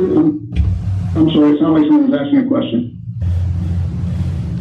Okay, they're highlighted to draw us back to it moving forward. The state has required us to include 4 components in this plan. Our operational infrastructure to support learning. Much of that will be addressed in the health plan. We plan to provide new instruction for all students. For us to identify instructional gaps and student needs. And for us to have a plan to return to virtual learning if necessary. Essentially, it's a plan that takes us from the virtual model where we are now to a hybrid model, which would allow us to meet the conditions set forth in the safety plan, and eventually, hopefully, sometime in the near future, to be able to return to full-time in-person learning. So what would that look like? Well, the first thing we want to emphasize is that what will be taking place in our virtual learning is not what took place in the spring at the time of the closure. This is new instruction, like being in a classroom. This will be a lot like part of it, what's going on right now, me sitting at home and taking you through a lesson and interacting with you while some of you are at home and some of you are at the board, in the boardroom. These are live lessons, which can be recorded because we do need to be mindful that there are going to be some students who may not be able to sit in on the live lessons. It'll be delivered through our Canvas platform. And at the time when this was created, this slide a couple of weeks ago said most likely through Microsoft Teams. We will be moving to Zoom on this. And other options that can include office hours, small group meetings, guidance check-ins, and things of that matter. Now, asynchronous learning is what took place in the spring, and that was students largely working on their own with check-ins, emails, conversations with their teachers, but not so much direct instruction. It was a different model, and we're moving forward with a better model for what we need to be doing as the students return this fall. So what will the virtual learning look like? Teachers and staff are going to provide live in-person instruction 4 days a week, live virtual instruction 4 days a week. Presently, it can be provided from school or at home, depending on what the requirements for the course will be. Students will be learning from home for 5 days a week. Mondays would be a teacher planning day. And that is a day where there will be opportunities to check in with the students, but it really is for teachers to be able to come together and build those virtual lessons. This takes a lot of work to get this put together. It's new, it's different, and it's going to take an awful lot of coordination. On Monday, students will still have assignments and work to do, but it will be mostly asynchronous, that independent learning that they were doing back in the spring. Now again, students receiving special education students, depending on their IEP, and some of our lower level English learners will be provided an in-person instruction on an as-needed basis. So what would a challenge schedule look like? We don't have the final schedules yet. We're still in building mode. We're a lot closer to being finished, and meeting with principals today. They are going to be providing me with the base schedules for each of their schools on Wednesday of next week, not tomorrow, but next Wednesday. They have their leadership teams will be working on them with them, and they'll be able to provide feedback to structure them. But generally speaking, it'll be something like this, say for the secondary campus, and that would be the middle school and the high school. Still teaching those 4 blocks, similar to a regular school day. The block may be about 75 minutes long, but that doesn't mean that a student's going to be sitting in front of a computer for 75 minutes for one block and then 75 minutes for another block, 4 consecutive blocks. I think we can all appreciate that asking a student to sit in front of a computer like that for 4 hours is not going to be very productive. There's going to be a synchronous component that's going to be built into it, and it will be adjusted by grade level for that block. And then the teacher will probably break away and assign students a task to work on, and then they will work on targeted activities and possibly some small group synchronous learning. So it would be like a rotation in an elementary classroom where a certain set of students might be set off to work on something while the teacher works with, say, 4 or 5 students on something individually. And each of those blocks would be set up that way, and that would take place on Tuesday through Friday. Monday is going to be the opportunity for collaboration and planning, professional learning, because as we go through this, we're going to start figuring out some things that we don't know, and we're going to have to build in additional training to improve on these practices. There will be whole group virtual check-ins, small group virtual check-ins, and teacher office hours as needed. For an elementary campus, it will be broken up roughly about 120 minutes a day of teacher-directed instruction in their core content areas. That would mean reading and literacy, mathematics, science, and social studies. That does not mean 120 consecutive minutes, but there will be synchronous whole group instruction for those core content areas. That 120 minutes is a target, and it's going to vary by grade level. Pre-K students, it's not going to be 120 minutes. 5th graders, it will be a lot closer to 120 minutes. So that will be a gradual shift as you move up through the day. About 60 minutes of that school day will be broken into small group differentiated instruction. So the teachers will be saying, okay, we're going to meet with this group, and work through. 45 minutes of the day will be on the rotating specials and SEL lessons. Those are social emotional learning lessons. We need to be mindful that when students are not with us, we still need to be aware of what some of the social and emotional needs are. The students are still in a form of isolation, and we will be developing and delivering lessons to help students work through some of those challenges they may face when they're not receiving social interactions. There'll be time built into the day, 30 minutes being a target for some individual support, say for ESOL teachers to work with students virtually, some of them that day, special education students to work with their case managers on specific roles, gifted and talented teachers and intervention and enrichment, and office hours set aside so teachers can interact with parents, answer specific questions, and be available for it. So what would instruction look like when students return? We do not anticipate that when it is time for students to come back, that it's going to be like regular school, every student comes back. We are going to be bringing the students back in groups. We're looking at, it says here, the 50% model, but I will show you a little bit later on that it won't be 50%. And bringing kids in to school and teaching them virtually on a hybrid. So when they come to us, it'll be very similar to a regular school day. And when they're not with us, it'll be set up like those virtual days that we just went over a moment ago. So we would have students split into 2 groups, Group A and Group B. Group A would come to school on Tuesday and Thursday. Group B would come to school on Wednesday and Friday. And when you're not in school, you would be working at home on your virtual lessons. Now, during the hybrid, the virtual lessons will be more asynchronous than they would be during the virtual model, because the teachers will be interacting with the students that are in the classroom. But they will have time set aside to work with those students that are working at home. And again, additional face-to-face instruction could be provided for some of our special needs, level 1 and level 2 ESOL, and our pre-K students. Now again, these next two schedules are just samples.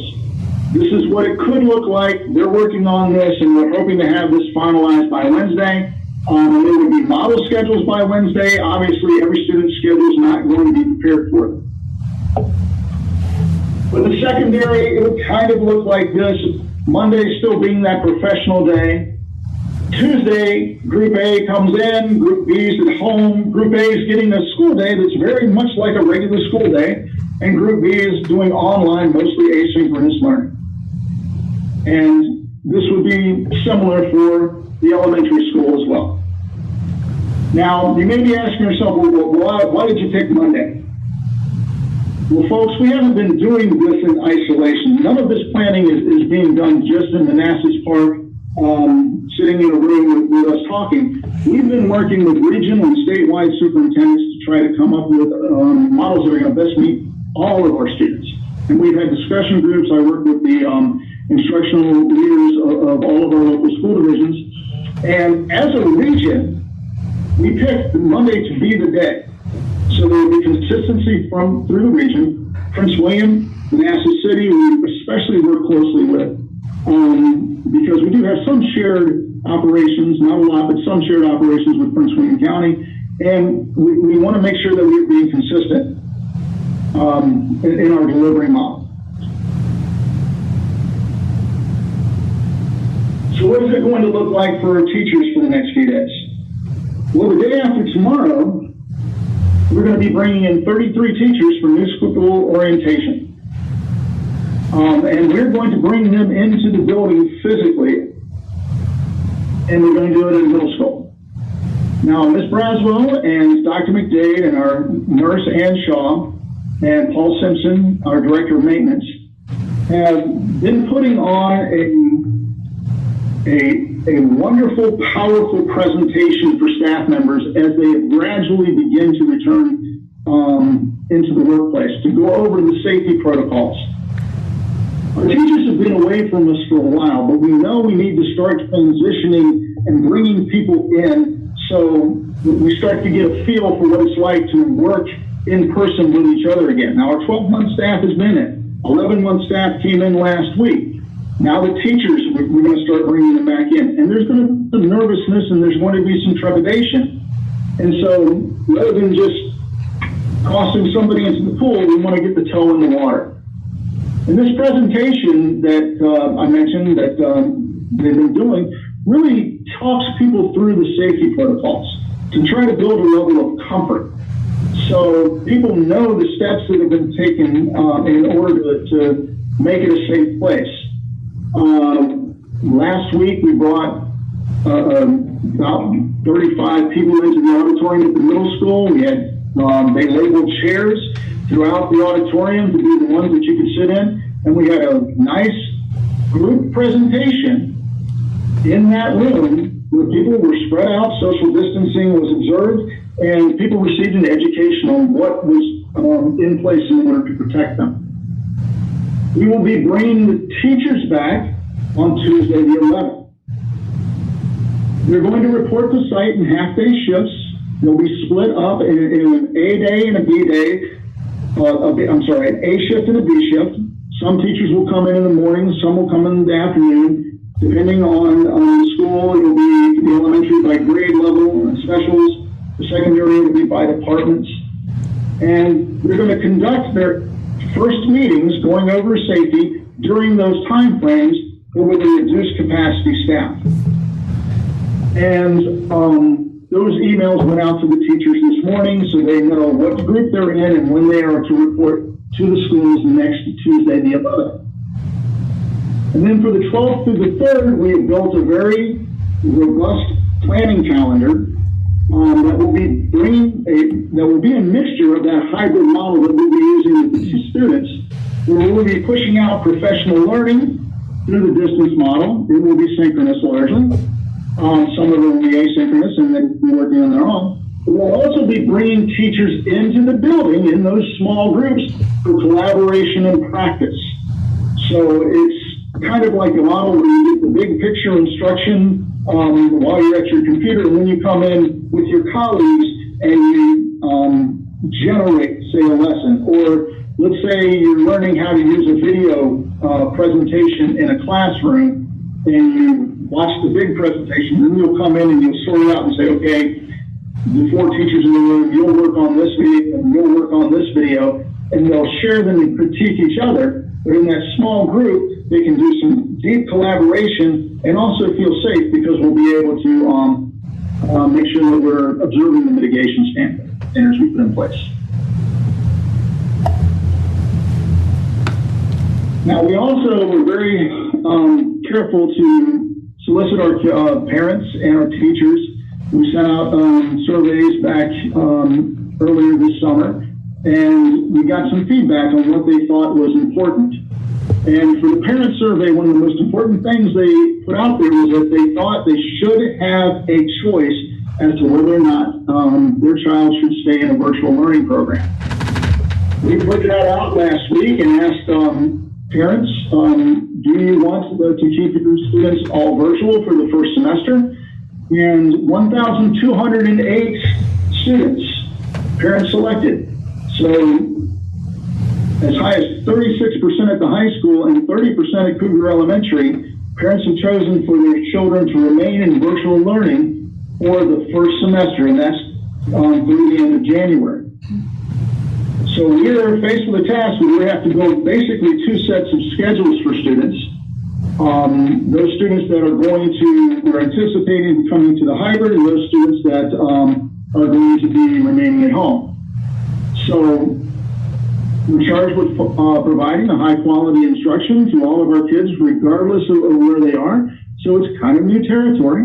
Even though we're all starting virtually, they're going to split and change once we do come back to that hybrid. And so our next steps in the learning forward are that the plan is continually being edited. We're taking the feedback from the board members. We're working as an instructional team and a school administrator team to keep updating it, and it has to be finished by August 17th. On August 17th, we will present it to the school board, and after the meeting, it will be uploaded to the Department of Education. We're going to have to complete the virtual scheduling, and I need to move this over because I can't do that slide on my screen. So it's essentially what we're calling is a school within a school. 2 parallel programs running within the same building, one to accommodate the virtual selection of students and one to accommodate those students that we anticipate on the hybrid. And just a reminder that we said last night, emphasize that if the selection was made, those students are locked into the virtual model for the first semester. Now, we have put the caveat in that if we move to the hybrid and parents feel uncomfortable, we will allow them to apply to virtual. That one's easier to accommodate than it is to build back into a hybrid model. So that's where we are with the plan at this moment. And we will be moving forward with the updates and having it prepared and ready to upload by August 17th. And I will try to kill my screen save here without knocking myself out of the meeting.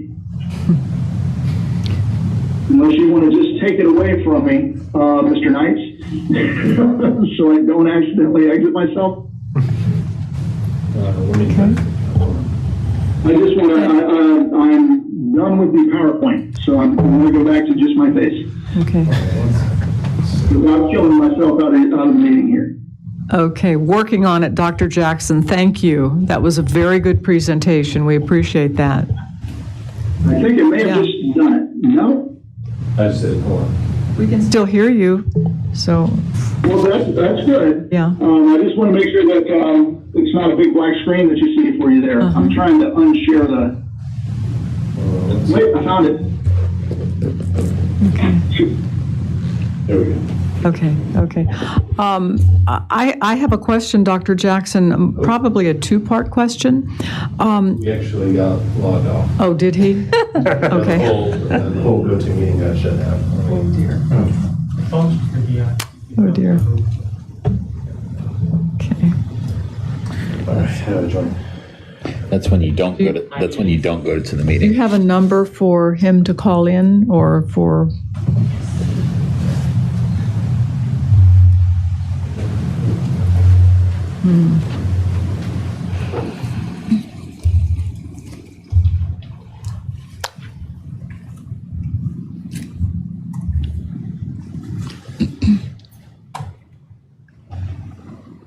They kicked them all off, but they do they have to log back in? I'm back. Okay. Welcome back. And this is what we're going to have to learn as we go to this virtual model. Is then things are going to happen. You don't panic, and you find your way back in. Right. So, Right. Have we? And also to be fully trained on the platform you're using before you try to jump into it. This is my first GoToMeeting, and although they're all very similar, there are some things that are just a little bit different. Do we have Miriam and Hector? Yeah, and everyone's on. Everyone's back on. Okay. My question, Dr. Jackson, is a two-part question. Is there there you are. Okay. Is there it'll be electronic or it'll be virtual back to school, but is there a demographic that is coming in person? We are planning to bring in our special education students by IEP goals. And so our special education teachers are working with parents to review the IEPs and identify students that will need to be brought in. And the ESOL team is working to identify those highest need ESOL students to bring in that we can accommodate with the staff that we'll have available. Now, one of the things that we do need to be mindful of when we talk about our ESOL students, highest need ESOL student doesn't define the same by level. A non-speaker in kindergarten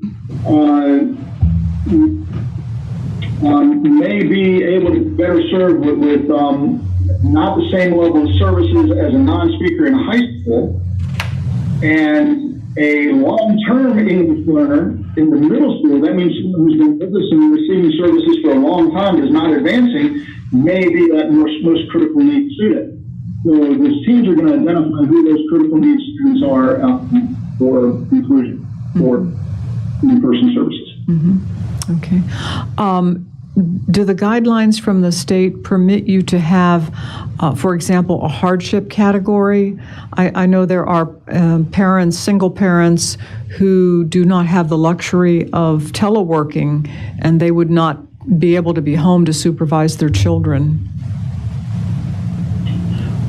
That is not something that we have discussed as a team. We can entertain that.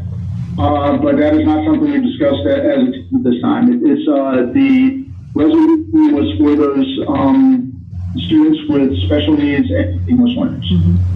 Do you have the capability of, even though you're discussing it, would you have the capability to implement? The serving the special needs and the English learners? The added. No, that's not what I meant. The added category.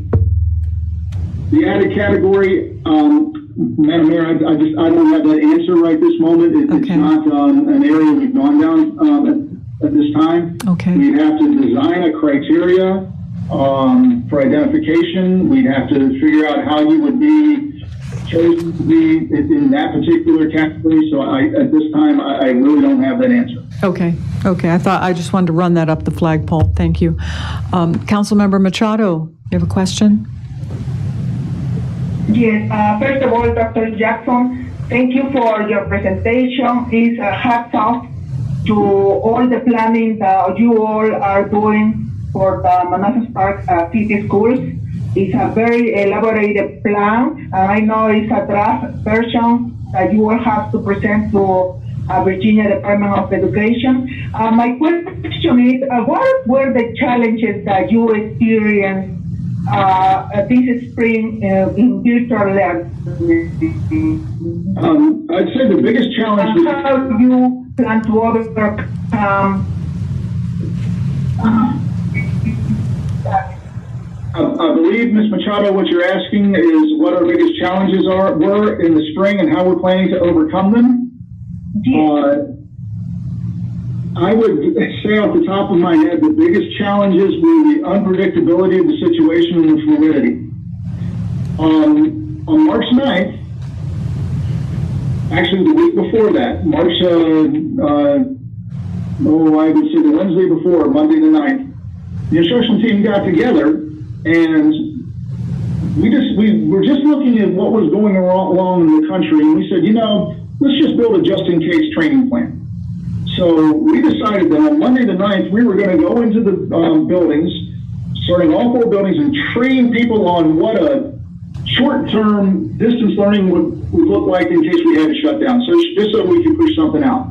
And I remember walking into Cougar Elementary, because that's the first school we started with, and saying to them, this isn't going to happen. so don't worry about it, but this is just a just-in-case in our back pocket. And by Wednesday, we had gone to the middle school, and I was sitting in the room going, this might happen. So we need to be prepared for this. And then Thursday, sitting with MPE teachers and going, okay, this is probably going to happen, guys. And then on the 13th, we received the announcement that the governor was closing us down for 2 weeks. So 2 weeks, fine. We had a plan going. We could push out 2 weeks. And then it grew to 3 weeks. And then shortly thereafter, it went to, okay, you're closed for the rest of the year. And we had to come up with a plan to keep our students in touch with their learning, with no new instruction because of equity issues and not grading it. And then it moved to, okay, you can do new instruction, but you shouldn't assess it. And these are the guidelines that were coming from the state for us. So it was very fluid and change and how we had to meet those changes.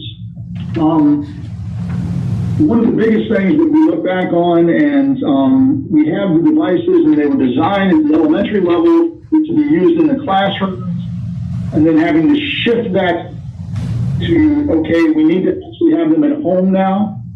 And so I think that was our biggest change that we hit, was that we do have to have the devices at home. We did a distribution in later spring, and then moving from asynchronous learning to synchronous learning. We ran a summer school program where we did have it open for anyone at the elementary level if they wanted to sign in and participate in it. So we could run in a low-risk model, basically finding out what the problems were in our synchronous platforms and how we could improve that. And taking a lot of notes on how to do a better job than we did in the spring, because to be fair, it was a different idea carrying out there, and I would not call that exceptional instruction at any level. And we have to take it back to exceptional instruction, which is what we need to do here in the fall.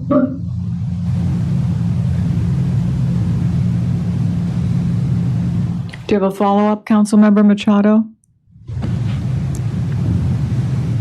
No, I don't think. Okay. Councilmember Sendejas? Thank you, Dr. Jackson, for the presentation. So when you're assigning Group A and Group B, is it going to be randomized or are you going to have siblings in the same groups? How's it going to work out? Our plan is to try to have families from the same household going to school on the same day. So we are working with transportation. John Mammon, our Director of Assessment and Student Information, has basically put together an algorithm that has all the addresses. And our goal is to bring in the kids that if you live in that house, you're going to go to school on that day, be it elementary, middle, or high. And that's our plan. And we're also trying to take a look and see about the feasibility of doing it using Manassas Drive, our parallel road through the city, as sort of a divider, trying to go north and south. we don't have an equal distribution there, but that does give us a nice demographic mix. So that's what we're trying for, and that's the model we're looking at. We're trying to see if it's practical for the schedule. But before we can jump into that, we got to pull those 1,208 kids out of the pool and see what those addresses look like, and those were just finalized yesterday. Okay, thank you. And also another question. Let's say that this school year is virtual till June, and let's say family moves outside Manassas Park. Will they be required to leave Manassas Park City Schools, or can you provide an exception? Yes.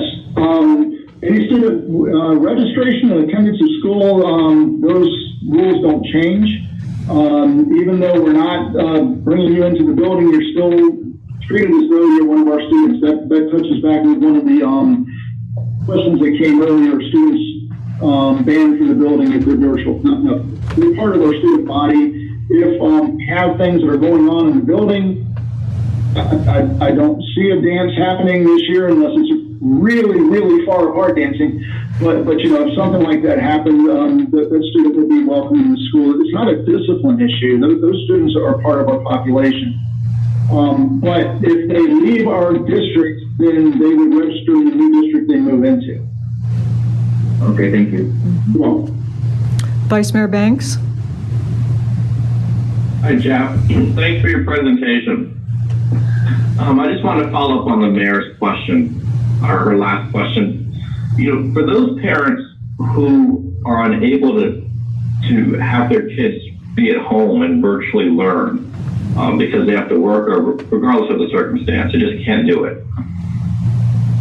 What is the school division telling these parents? And what options do they have? What we're working on is a professional learning platform to try to help the parents support the students as they are at home. There's going to be situations that are going to arise where parents won't be able to bring the students in, but until we can open the building for everyone, we're not going to, or for those students that don't have an educational reason for not being in the building, we're not going to be able to make that distinction right this time. But we will look for ways to try to help you and support you into being able to help the students. Okay, so I mean, I'm figuring there's going to be outliers. There's going to be at least a handful of kids that are going to be in this situation. Are we going to give them unexcused absences? Are we going to try to get them in our new library or community center to give them access to computers? Or no, we're not going to give them unexcused absences. No. And we're looking at that attendance policy now. Part of the attendance, Mr. Banks, is going to be tied to work product, not necessarily being able to sit in on this section. So when we do the synchronous sections, we're going to videotape them. And so students would be able to watch the lesson and then do the work. And so the student attendance would not be counted based on sitting in front of the computer at the time that the teacher was there. They would be counted present on the work they were able to do. And we would set up a mechanism so the students can still interact with the teacher, be it through email, be it through some type of a video chat when they are available. We have discussed, but we haven't put down that if on that virtual schedule, possibly pulling out a little bit of the time from earlier in the day to maybe a later time, like 5 or 6 o'clock or something like that. That's not set in stone yet, but that is one of the options that we're looking at to provide that opportunity so the student can at least interact with the teacher. Okay, and my other question is I noticed your 2 sample schedules for the school day for students. You know, the first one that had 3 blocks of 75 minutes, that's 225 minutes. I don't even watch Netflix for that long. And, you know, with an adult. I mean, what flexibility do we have to make, you know, a little easier on the students so they can get up and take a break or not just stay at their computer for hours? Because that's impractical. And Mr. Banks, I touched on this, and I want to clarify in case I didn't. we're not expecting the student to sit in front of the computer for 75 minutes during that block if that's the length of time. There will be a time where there will be some synchronous learning where the teacher's going to work with the kids, and let's say middle school level, we're thinking 35 minutes. That's not set in stone, that's just for example. And then the remainder of that block, the student would work on something independent, take a break, stretch your legs, walk around the room, use the restroom. Great thing is they're not going to have to ask to go to the bathroom. They can just go now. But those types of things. And build break times in there so, students can, drop, do some push-ups, something like that to get your body moving. Yes, we're absolutely taking into account that you just can't sit static in front of the screen for long. You can't. You can't ask a child to do that. And I know our elementary teachers are talking about, okay, let's take a body break. You get up, you jump around for a few minutes and things like that. We do that anyway in the classroom. So keep those little guys moving because they can't sit in a room when they're all together, sit still, and we certainly wouldn't ask them to do that at home. Okay, my last question is I attended Nova's community Zoom sessions with all their students, so their upcoming students, and so I got their number one question was office hours. Mm-hmm. I noticed you mentioned office hours, but in the schedules you didn't have it in there.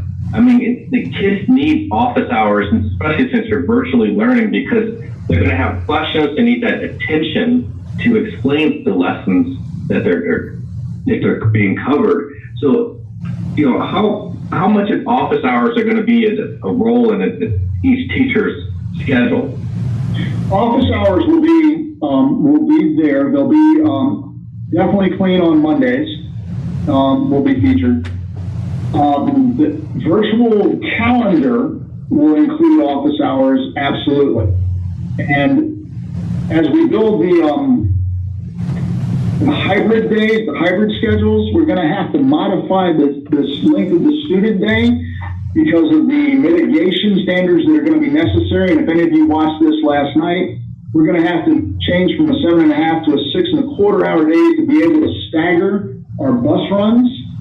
So the teacher's schedule will still have at the end of the day an extra 45 minutes or so to put up office hours, or at the beginning of the day, somewhere in there.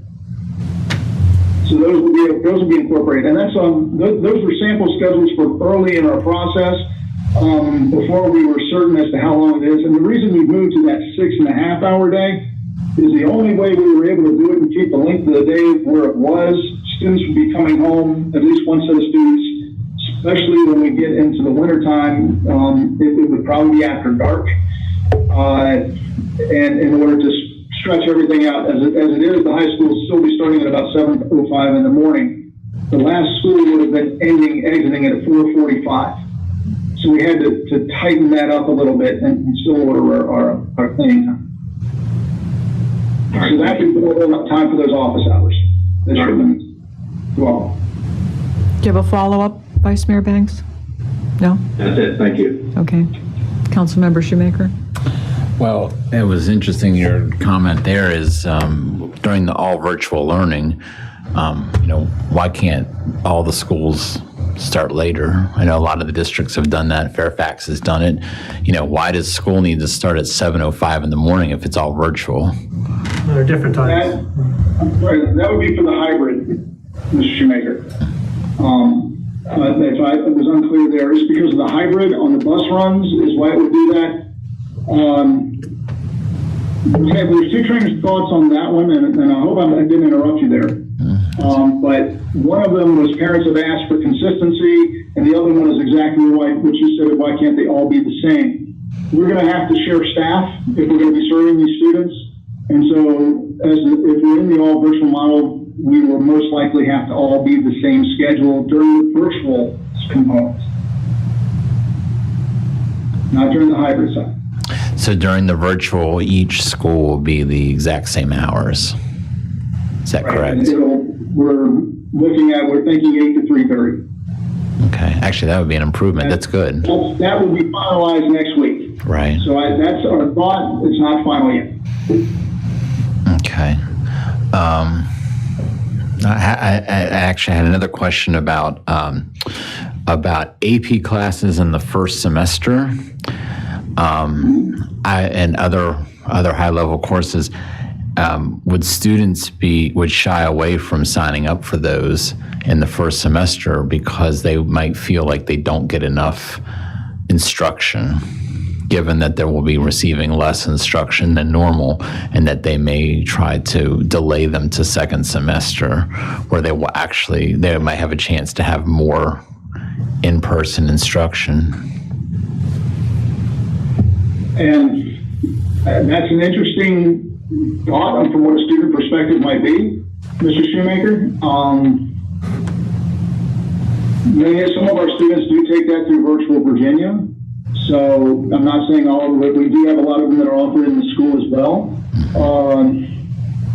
The student schedules will be set and run based on what's available. And then students have traditionally had an opportunity to request a schedule change. Sometimes those can't be accommodated. So now we do have a structure set up to provide supports for those first semester students for the second semester. And we will also have access for those students to all enroll and work independently in the Apex course that we bought the licenses for. So if they do it first semester, they will be able to work in the Apex class second semester for that particular AP program. Yeah, I'm just concerned that we'd put high school students into basically college courses with a college schedule, but maybe are not. They may not be maturity-wise. I realize they're are higher performing students, but that's a big leap, given given the structure of the class and what we're asking them to do and perform at a very high level, but without quite the support they would get in terms of having instruction in person for 90 minutes or 86 minutes every day for a semester. That's just my concern. That's a valid concern, Mr. Shoemaker, and I will make sure I share that with the high school team. Yeah. Thank you. Further questions? Not now. Not now. Okay. Councilmember Mensing. Just one. The 1,208 students who decided to do virtual all the way until January are locked in. What if a family decided not to do virtual and begins going back in a hybrid model and then changes their mind? Can they move to the virtual? Yes, ma'am. I did say that a little bit earlier. It's easier for us to be able we are able to slide a student into the hybrid. Into the virtual from the hybrid. Okay. So yes, if we go to the hybrid model and the parent's not comfortable, we'll be able to move them over. We do have a little bit of flexibility with class sizes in the hybrid that we don't have with some of that in person. Okay. Thank you. That's one of the factors. It's not the only factor, but that is one of the factors. That in the schedule is easier to manage on that virtual side. Councilmember Jabed. Just to piggyback off Ms. Benson's comment, but if they're enrolled into virtual, they cannot go into hybrid, correct? If you elected first semester, yes. If you elect first semester virtual, you will remain in the virtual. Right. Correct. Even if the school decides to go or move to full in-person instructions, they still cannot go back that first semester.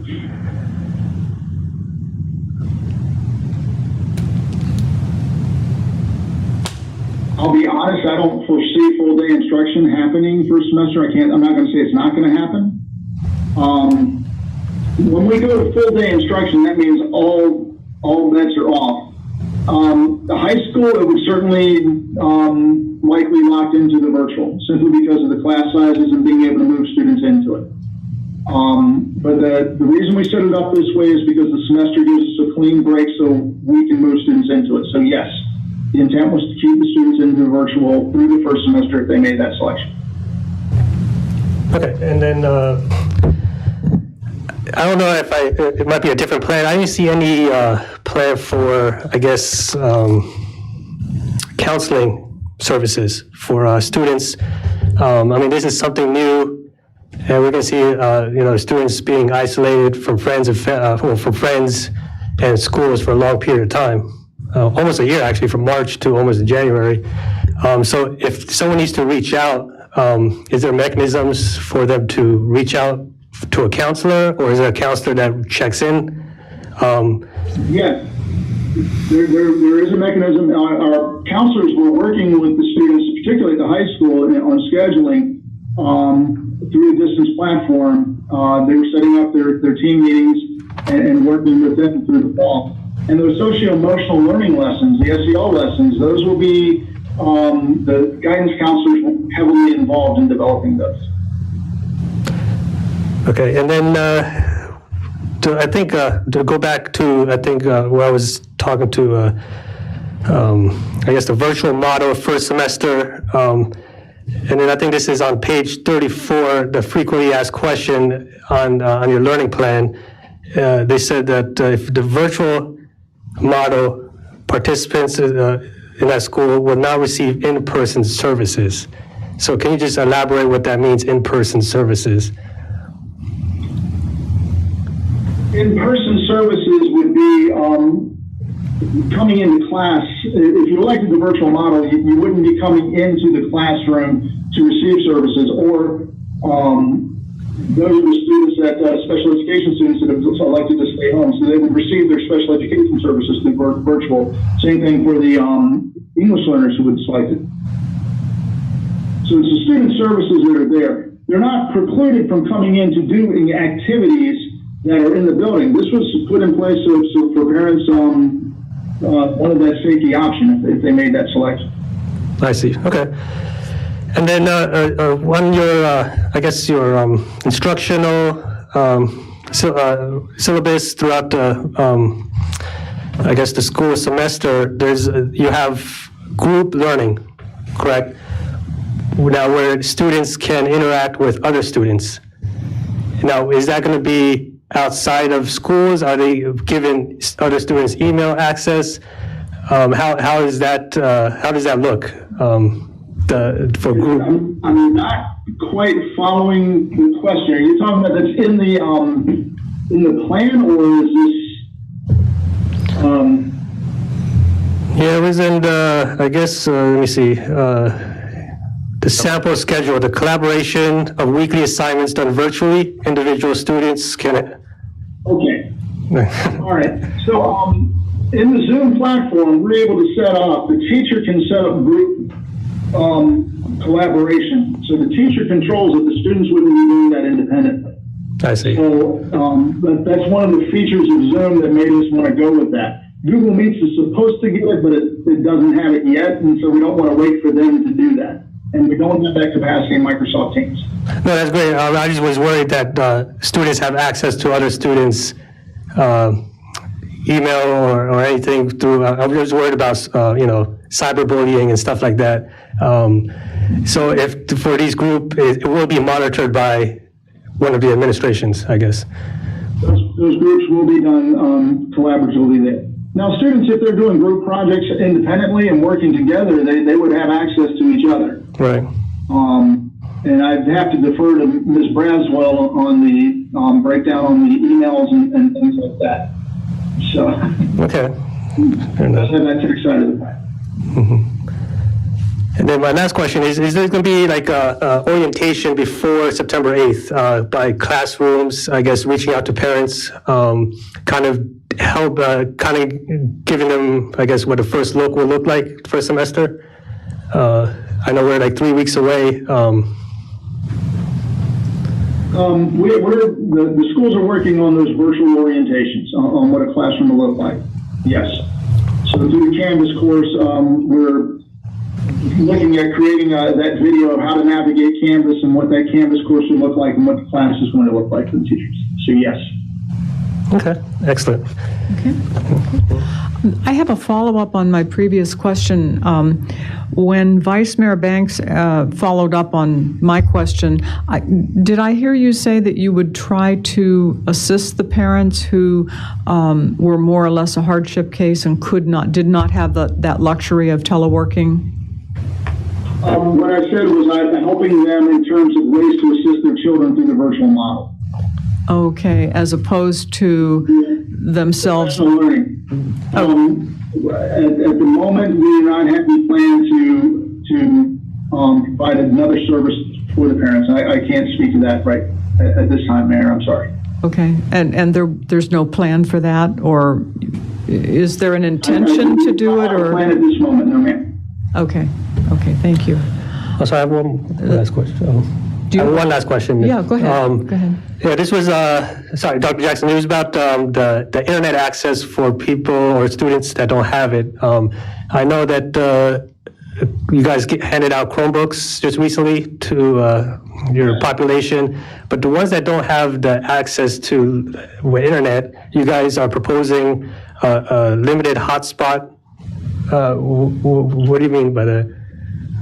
We have secured internet hotspots, so they are like your cell phone, except they're not cell phones. They are actual hotspots. So what they will do is it provides internet access through a wireless basis from your home. It has a cell phone number, and we would give them to the students, check them out to the students, and IT support would teach them how to use them as a long mom. So it's just like a wireless hotspot. Thank you. Yep. Okay. Well, Councilmember Machado, any more questions?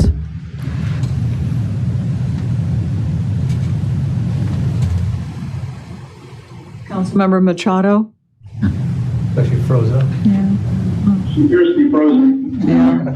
Let's start with Hector. Councilmember Sendejas, do you have any questions? No questions, thank you. Okay. Vice Mayor Banks, any more questions?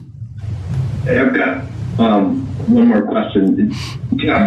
Just we just experienced my question. So, Councilmember Machado, what is going to happen if there's a math technical problem like this, and none of the kids can go online, or, do we have ways that we're going to be able to communicate with them and tell them, hey, we're down, but we'll be back up, and we'll let you know, or? Typically, what we do in that situation when the internet's down is we do send out a blast email and say we're down at the moment. We are working on, there's a communication component of the plan that if you saw it is highlighted bright yellow at the moment, and that is part of it's going to be beefed up there, and that is one of the components we can do is how do we get word out when it's not working and when to make sure things are there.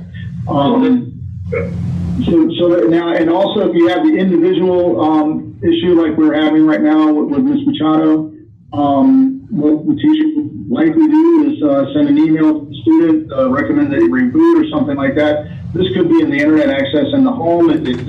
So it's one of those technical issues where we would set up a ticket with IT support, and IT support would reach out and try to help solve the problem. It wouldn't be solved instantly. It would be one of those things that we have to work through stages.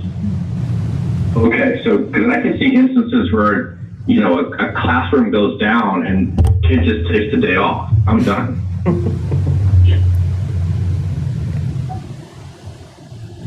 I mean, you know what I mean? Is there a policy where the kids are informed, like the first day of school, if something technical happens, please check your email, number one, check later on to get back online in a half hour or so. Is there procedures there for the students that they're educated when these problems occur?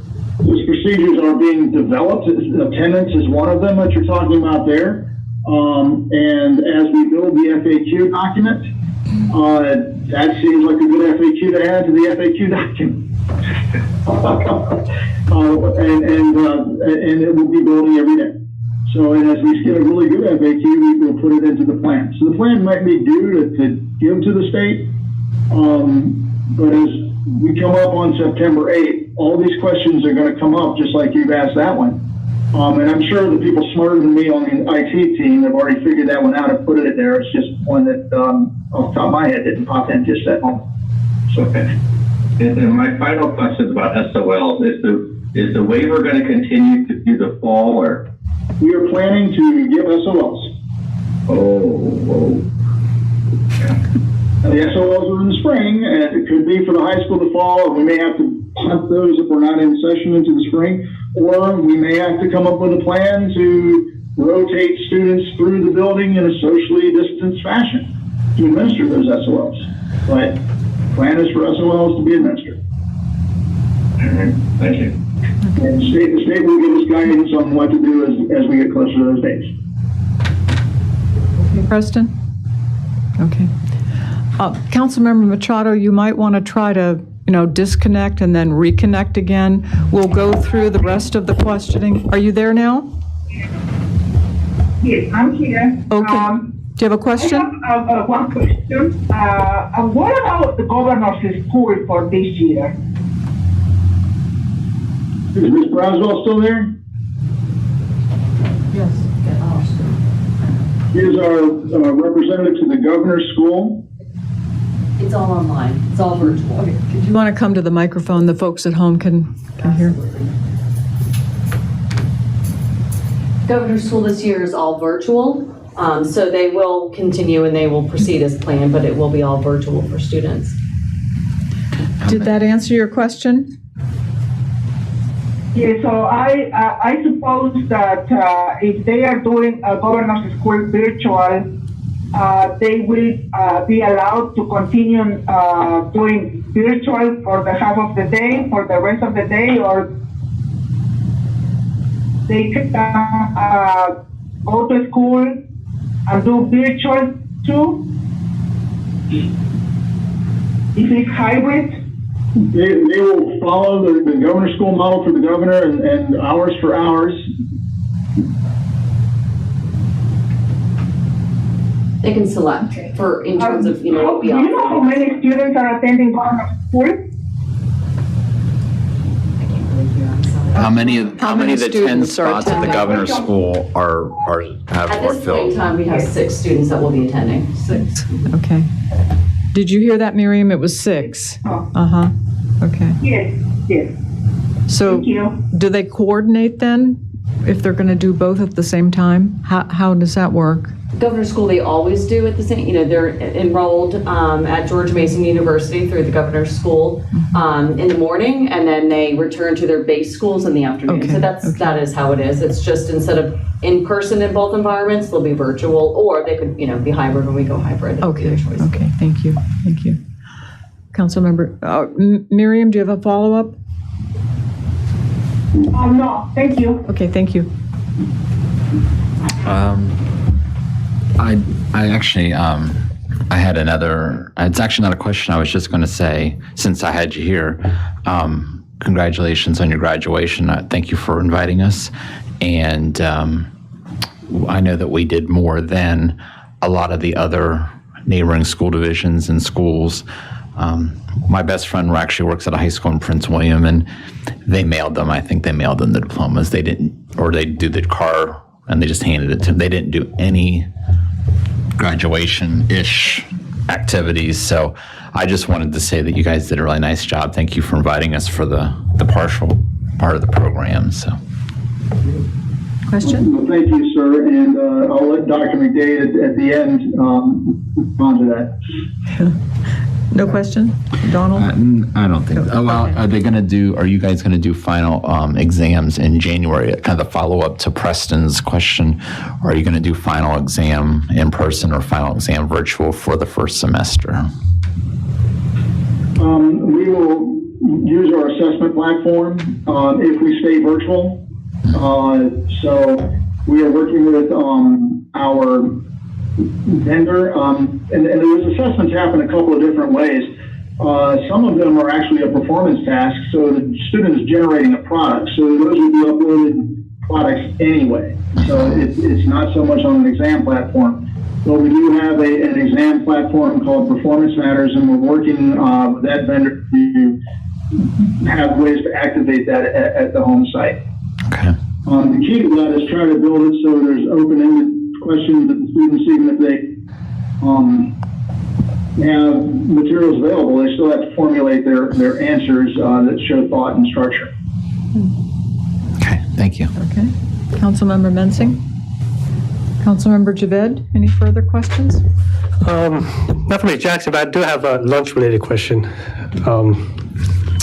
It was, I guess you mentioned that 2 bag lunches will be given Would it be, I guess, a calendar you guys usually put out so parents know what options the kids have?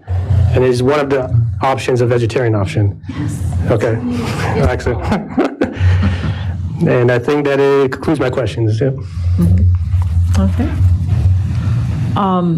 That was wonderful. Thank you very much, Dr. McDade, Ms. Braswell-Geller, Dr. Jackson. We very much appreciate you coming this evening and letting us know how things are going to unfold. Do you have any last-minute comments you'd like to share with us? Okay, so now thank you for the opportunity to come and share the plan. A lot of tremendous hard work has gone into all of this, all of these plans, and it's ever-changing, it's conditions-based, not times-based. Do you want to come to the microphone? The folks at home can't hear. Thanks. I want to thank all of you for your questions this evening. They're very thoughtful, and they've given us some great ideas. You've sparked some ideas for all of us to consider, and I think the timing is perfect. It really is to present to the board last night and then the opportunity to speak with you this evening. I think it's been well timed. We have 2 weeks now to finalize these two plans, and your input has been very valuable, so we thank you. And the point that I was making from my seat is that we're very much looking forward to having our kids back in the building. We want nothing more than to see our students. We've missed them. Sure. I haven't seen our kids since the middle of March. I was heartened by graduation. That was a tremendous day. I went home feeling energized like I used to when the kids were in the building. And I've said on numerous occasions, standing on that on that floor, on that stage in the gym floor, which I've done for 17 years, it was that same feeling. As those kids were coming across the stage, I felt like it was a real graduation. And the joy on those students' faces and the families out in the audience. We graduated 229 students in 6 hours. We had over 2,000 people come through our gymnasium, ring the bell of knowledge, all done with physical distancing of paramount importance. Everybody, all 2,000 people who were in our high school that day were masked. Everyone was in a festive, wonderful, joyous mood. It was just a great event. And I share that with you to say how much we miss our kids. And what you're talking about tonight is logistical in nature. And there's going to be things on September the 20th that we haven't thought about. But you know what we'll do? We'll address it and we'll take care of it. But at the end of the day, it's about those kids. And I feel for those kids. They want to be back. When the decision was made to go virtual, I was going through drive-through at my favorite place on the night I have a school board meeting, and that's Chick-fil-A. And there's about 3 seniors there who were working, and they got the news when I tweeted it out, and they were despondent. They were really downcast. Dr. McDade, I'm going to lose my senior year. I said, no, you're not. You're not going to lose it. We're going to try to get you back in our schools very, very quickly. Our kids care about our school system. They want to be back, and that's our goal. And we're going to work really hard to try to get them back as best we can. So thank you for your time tonight. Thank you for your questions. And we're going to work together. We're going to make this a good year. Yeah. We know we're going to start virtually, but at some point, those kids are going to be back, and I can't wait for that day to happen. So thank you very much. Thank you. Thank you so much for your presence. Truly the advantage of being in a small system. Yeah, truly. Thank you. Okay, we'll move on. There is no information, no recognition. Okay, moving on to new business. We have 7A, purchase aeroclave decontamination system. Welcome, Chief. Good evening, Madam Mayor and members of the governing body. Also, my counterpart for public safety, Chief Lugo, is on the phone as well, so he's with us. So what we have for you tonight is we would like to recommend buying and purchasing one decontamination unit. It's called aeroclave. In order to meet the requirements for proper cleaning of vehicles, equipment, and facilities. Facilities is a big piece of it. And due to the COVID-19 pandemic, we feel that this system will provide the safest and most efficient way of cleaning our equipment for the safety of our employees and residents. The new decontamination unit will be purchased from Aeroclave LLC under the provision of their proprietary Aeroclave technology. The total cost of this unit would be $15,355.13. This will be used with CARES Act money. It's already been approved by the governing body through the plan that the city manager laid out. It basically currently has about a 12-week lead time because with COVID hitting, they got very popular with these machines. I will say that for the fire department, we tried to get one back in February of last year on grant, and it was turned down. So we wish we'd had it this year. Okay. But as a public safety joint effort, we think this would be great to enhance our safety. Okay. Yeah. So the recommendation would be for the governing body to authorize the city manager to sign the purchase agreement to purchase the recommended decontamination unit from Aeroclave LLC for a total cost of $15,355.13. Thank you, Chief. Because the fluid is Category 4, it's not considered toxic, does that mean that the EPA allows it to go down the storm drain, or is there a special collection method for that fluid? No, it is approved by the EPA. It is. It can go down the storm drain. Okay. Okay. Yes. The EPA is approved medical grade disinfectant, is all it is. Okay. So it's basically when we put it in the machine and aerosolize it into the air, it's going to be like more flow of gas. It's going to get every little nook and cranny and hit areas that you basically just can't do with a rag. It's very soft and easy on electronic components. There is another machine that they're called a Clorox 360. It's a little bit downgraded from this machine. This is something that Prince William County used at the hospital. When we would decon the ambulances up there, we had to cover up all the electronic stuff. Okay. It was very hard on that stuff. When Chief Lugo had a COVID case at his building, they brought this machine in and deconned his building. If you've ever been to the police department and seen them beautiful floors, it cut the wax off the floor so harsh. So pretty harsh stuff. So that's why we chose to go with this unit. We saw a demo back in February at the fire station. Very easy to set up, very safe. Should we have an outbreak somewhere in a building, we can bring it from room to room to building. So it's basically a city asset more than just public safety. Yeah, it looks like a great unit. Really does. Yeah. That was my question though, can we use this at other departments or? Councilmember Machado, do you have any questions? Yes, I do. So who is going to use this equipment to disinfect or sanitize buildings, vehicles? Who is going to do that? Basically, it will be the Department of Need. So I can tell you, speaking for the fire department, we would use it every morning at the beginning of our shift to decon the medic unit. It takes about 15 minutes. You set it inside the medic unit, walk away. We will aerosolize the inside the cabs. For our partners at PD, they have a connection, a wand you would hook up to it, and you just kind of just hit the areas that they need to hit. I don't think you want to put that inside the back of a police car as tight and fine as it was, but that's why we went with the one with the also handheld pump that you could just hit the areas you wanted to do, such as this room here. If we left here tonight, we hit the areas where you're sitting, the chairs, we move them out the door instead of just the whole room, which we can do after election. Okay. Oh, excellent, excellent. Do you have a follow-up? Thank you. No, thank you. Okay. Councilmember Sendejas, do you have a question? I don't have any questions. Thank you. Okay. Vice Mayor Banks? No questions. Okay. Councilmember Shoemaker? He answered the one I had. Okay. Super. Yes, Jim. Councilmember Javed?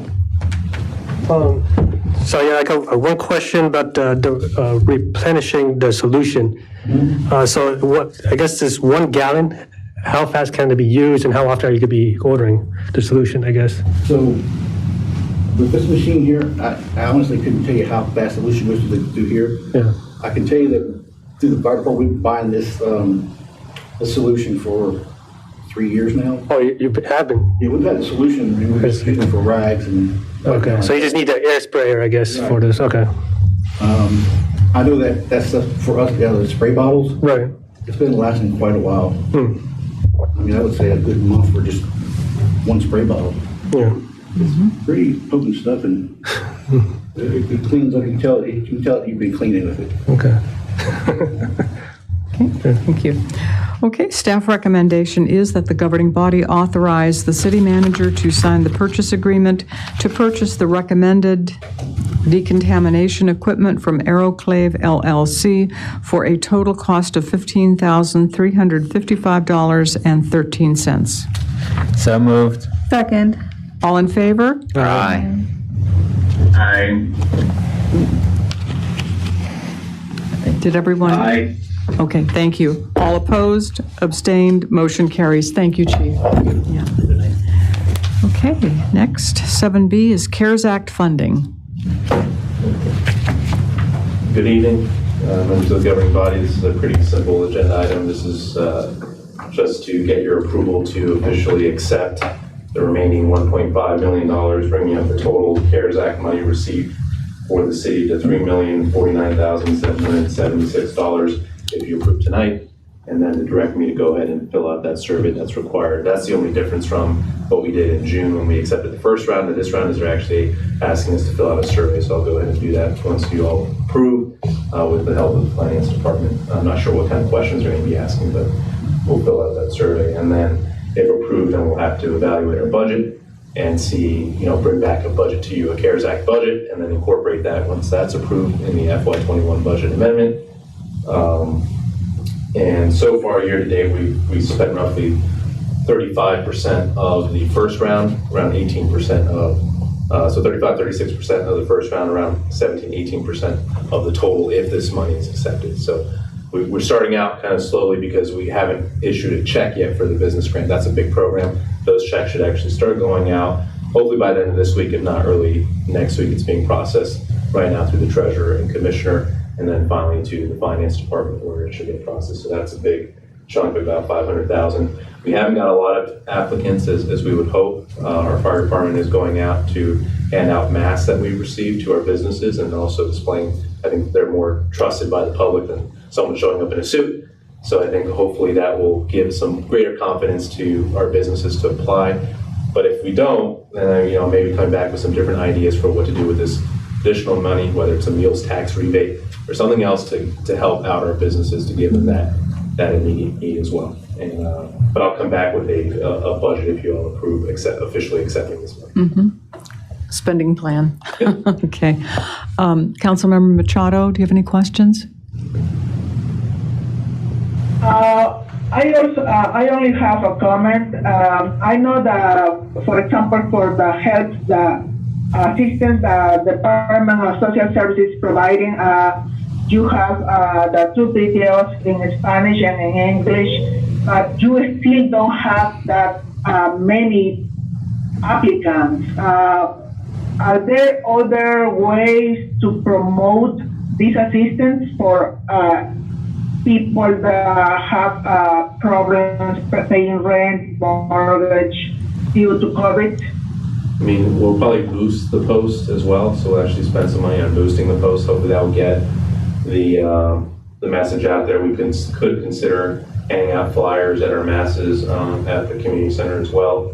Perhaps that would be a good way to get it out. If we don't get, again, a lot of applications from that, we may have to reconsider how we're helping out our public, and I may come back with a different idea for how to get money directly to the public's hands for those who would need help. But right now, we're still going to hold out hope that we do end up getting a lot more applications and able to give that assistance out as well.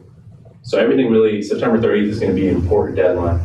So I'm sitting down starting the end of August through September with each department to go over their spending, overall city budget plus, so closing FY20, FY21 year to date plus CARES Act. What have they spent on the CARES Act? And so we'll see by that time really how many businesses have applied for the business grant program, how many been approved, how much money have we issued. Same thing with Randy's program, social services. how many people applied for rent and utility support, how many have been approved, what have we distroed out, what do we still have remaining in the budget? Because remember, we have till December 30th to spend it, so we want to be carefully tracking that. So after September 30th, if we haven't had a lot of movement on these things, we'll have to rethink it. But I'll develop a contingency plan for both programs, the business program and the rent utility support program, if we don't have a lot of applicants. Thank you. Councilmember Sendejas, do you have a question? I don't have a question, thank you. Okay. Vice Mayor Banks? No question. Okay. Councilmember Shoemaker? Well, I was going to ask if do we anticipate we're going to, because of the restrictions of the program, I mean, we could always find a great way to spend $1.5 million, but I mean, given the restrictions of this program, that we are actually going to spend that kind of money. I mean, is there an anticipation that I'm going to vote to approve it. I just am interested, are we actually going to have enough demand for what the things that we can spend it on to actually do another $1.5 million? Yeah, because I have kind of backup plans in my head of things we can do, such as helping the public buy PPE, right? So you can spend a lot of money on that for a program to do something like that. And again, the meals tax rebate, we go that route, a percentage of people rebate. We can go those routes, like to directly give assistance. Why we want with the grant process first is to get documentation just in case we're audited, right? But I think there's a good enough justification, especially for the meals tax, because restaurants were literally shut down for a 3-month period.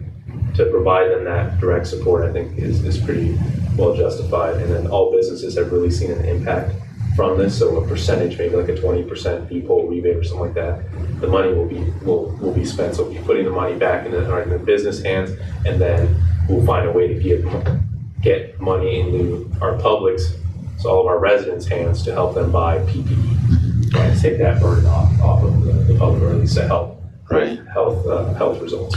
How does our rate of B-poll compare to our neighbors?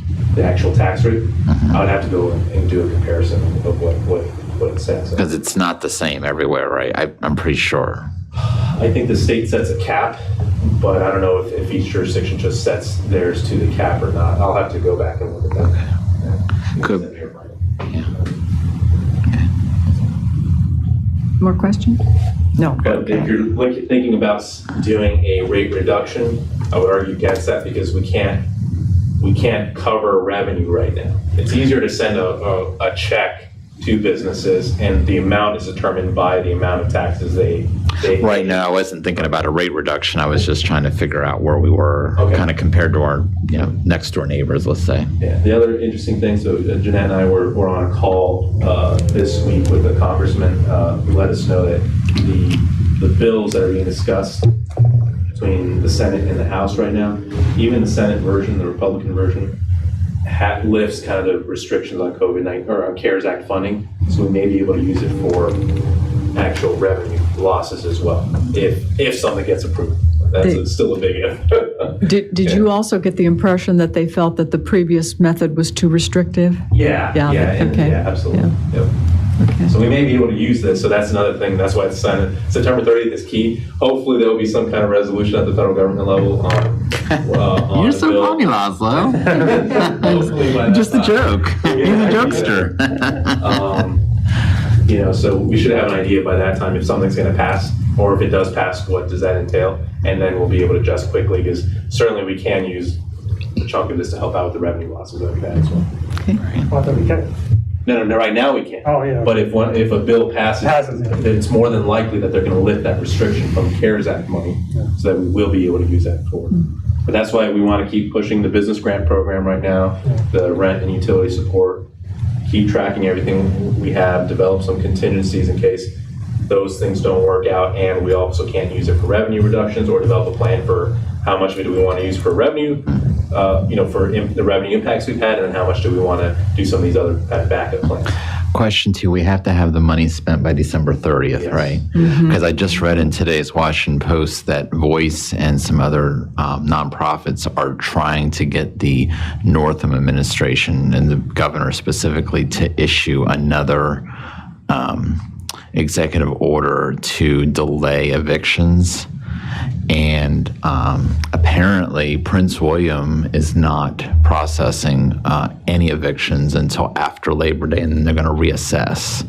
But apparently in Arlington, they had, hundreds of them apparently on the docket the other day, and some of the nonprofits came in and put money towards them so that they would not be evicted. But so I thought that was part of our program, that in terms of eviction or help with mortgages for people that were affected by COVID. Is that correct? Yes. So it's rent support and mortgage support. Right. So what I'm saying is that there are lots of people out there that are in this situation because the dockets are very full, and maybe some people just don't realize that the city government is the kind of the conduit of, I'm behind on my rent by 4 months and I'm going to be evicted, and and I need help, and they don't realize it's the city who's the caretaker for the money. They think it's the federal government, so they don't realize, like, I need to go to the city and not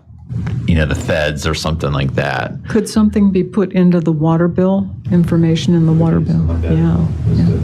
I'm just thinking, people read that though. Yeah, I think in Arlington, as progressive as they were, I think it was like 600 evictions in one day or something. Some huge number was on the docket just for one day, and they only had like 6 that went through. But Prince William's will eventually, because by local decision they're not evicting, they're not processing the whatever they call them, but it's the evictions. But I wonder if the governor ends up extending it, which he says he's not. If it goes beyond December 30th and then the evictions restart, we won't have the authority to use the money, even if we have money left over, to help the people that need help. So we really have to figure out if there are people that need help now, because we actually can help them. But if they wait too late, we won't have the authority to spend it. Does that make sense? That won't, what I'm about to say won't help with the issue you're talking about with, at least for mortgages. It could help for rent. So we'll reach out to each apartment complex because they know who's delinquent. So we'll talk to them and get them this, so they can directly pass on the information for those who are delinquent with their rent to go ahead and apply for the program. Okay.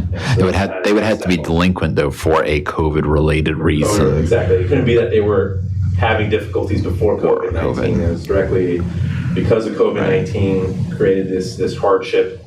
That's why they're behind in their rent or their utilities, and then we step in. And for most of the apartments, putting it in the water bill wouldn't work because they have a master meter. You have to work directly with the apartment. Right. Yeah. They have a master meter, right? Right. Yeah. Yeah. Okay. Well, and two is that people, I'm just worried that people won't think to reach out, because with the moratorium right now, they're like, well, I am behind, but hey, I don't have to pay right now and I'll deal with it later. Like they would be better off reaching out now and actually getting a little bit caught up so that they wouldn't be 4 or 5 months behind come whenever that future date is. Absolutely. They should apply. There's no cost to applying right now, so they should apply as soon as possible. But I think that's where we're going to get hopefully a lot more bang for our buck, is reaching out directly to apartment complexes, leasing. They know who's behind on their rent during that period, and they can directly give them the information. And it's going to be in their incentive to actively give them that information. Right, so they can And for the mortgage, that would be in the water bill. The water bill would help those people. Yeah, okay. Councilmember Mensing? Are you considering another round of hazard pay? We could do that, certainly now that we got, I think I mentioned that last time, if we get the second round, we could consider doing one in the fall. Of course, I'd want to see about coming back using general fund money for the other employees as well, just like we did last time. I think we spent say $17,000 for all other employees, so I'd look to do something like that again. But yeah, we can certainly look to doing hazard pay bonus again. Great, okay. Councilmember Javed, any more questions? Yeah, the business grants, if they apply, we give them the money, can they use those funds to pay city taxes? Or is it just for employees and just for the landlord? You know what I'm saying? Like if they're... they specify kind of that they've lost revenues, and they tell us kind of what the benefit would be. Right. We will discourage them saying that they're using this to pay city taxes, because it's not supposed to be for our revenue. Right. So they should use it for their operations. Now, of course, that will help them to get up to speed with all their bills, but this is not supposed to, at least right now, not supposed to be for city revenue. Now, hopefully, if But we can't stop them, say they write a check, how to catch up. where that money Right. Yeah, right, exactly. right. Less, I would just not. But they can't say that on the app, because we're not supposed to backfill Right. revenue for the city. I see. Yeah, okay. Yeah, we're gonna. Yeah, just like the water bill, right? Right. Now, hopefully, again, if the CARES Act language is amended to allow us to help for revenue coverage, now we can start helping out people who are delinquent with water bills as well. Right? Okay. Okay, there are three motions with this evening. Staff, the first one, staff recommendation is that the governing body authorize the mayor, the city manager, and the city finance director to sign the attached certification form accepting the state contribution of $1,524,888 in CARES Act funding for our city to support our COVID-19 response. So moved. Second. All in favor? Aye. Aye. Opposed, abstained, motion carries. One abstain. I'm sorry? Preston, he's Preston abstaining. abstains. Oh, I'm sorry, Preston. I thought I heard a yes from you. Okay, Preston abstained. Stay to the work. I beg your pardon? Because of Stay to work. the work, my job.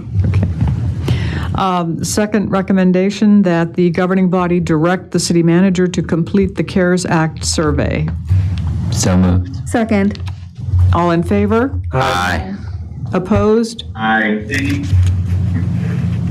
Abstained? Yes, abstain. Okay. Did we have someone oppose? Was, for the record? Was there, It was was Hector. there, Donald, please. Was there an opposition? Was there a no? Okay. Hector and Miriam, you were both yes, is that correct? Yes. Okay, for the record. And Preston, you abstained. Okay, is that clear enough, Lena? Okay. Okay, all in favor? Oh, well, we did that, okay. The third one is that the governing body direct the city manager to provide an updated CARES Act spending plan by the second meeting in September. So moved. Second. All in favor? Aye. Aye. Opposed? Abstained? Preston abstains. Thank you. Motion carries.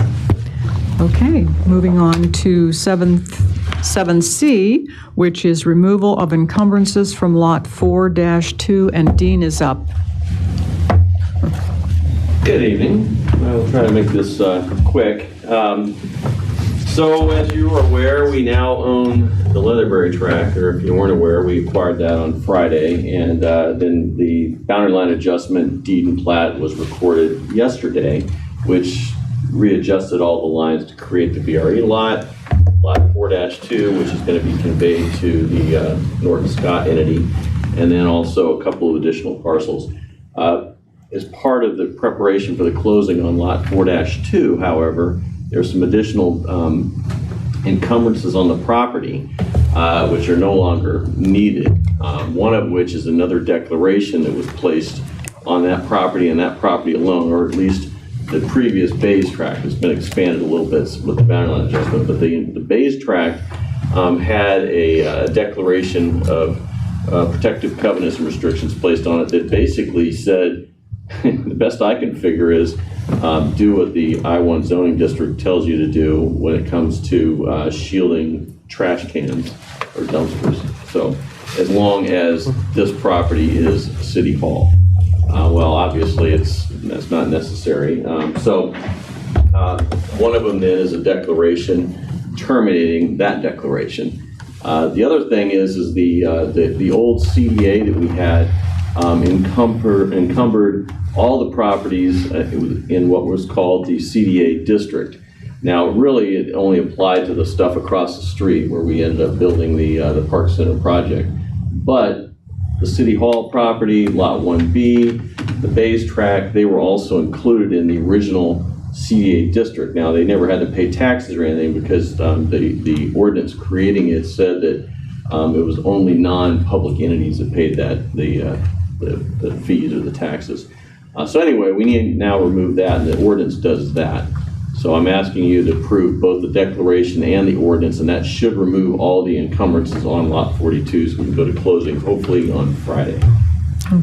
Okay, thank you. Councilmember Machado, do you have any questions? I don't have any questions. Thank you. Thank you. Councilmember Sendejas? No questions, thank you. Thank you. Vice Mayor Banks? No questions. Thank you. Councilmember Shoemaker? My only question was, did we need to have a public hearing before we did these? No, there's no public hearing requirement. Okay. Councilmember Mensing? No? Councilmember Javed? No question. Okay. And There Mayor, are, if I could, real quick. Yes. On the ordinance itself, when I was sitting back here, I noticed a couple little things that needed to be tweaked. So I guess probably the best thing to do would be to approve that one also, subject to final city attorney review, unless you want me to go through all the little tweaks I made. no, that's, okay, I'll use the same phrase for both then, okay.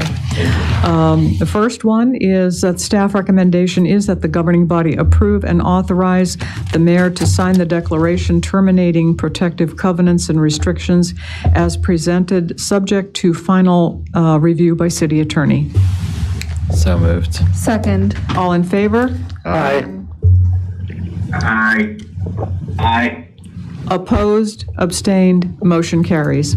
Second motion is to adopt that the governing body adopt the ordinance declaring the Park Center Community Development Authority special assessment lien on properties within the CDA district to be satisfied and released pending final review by city attorney.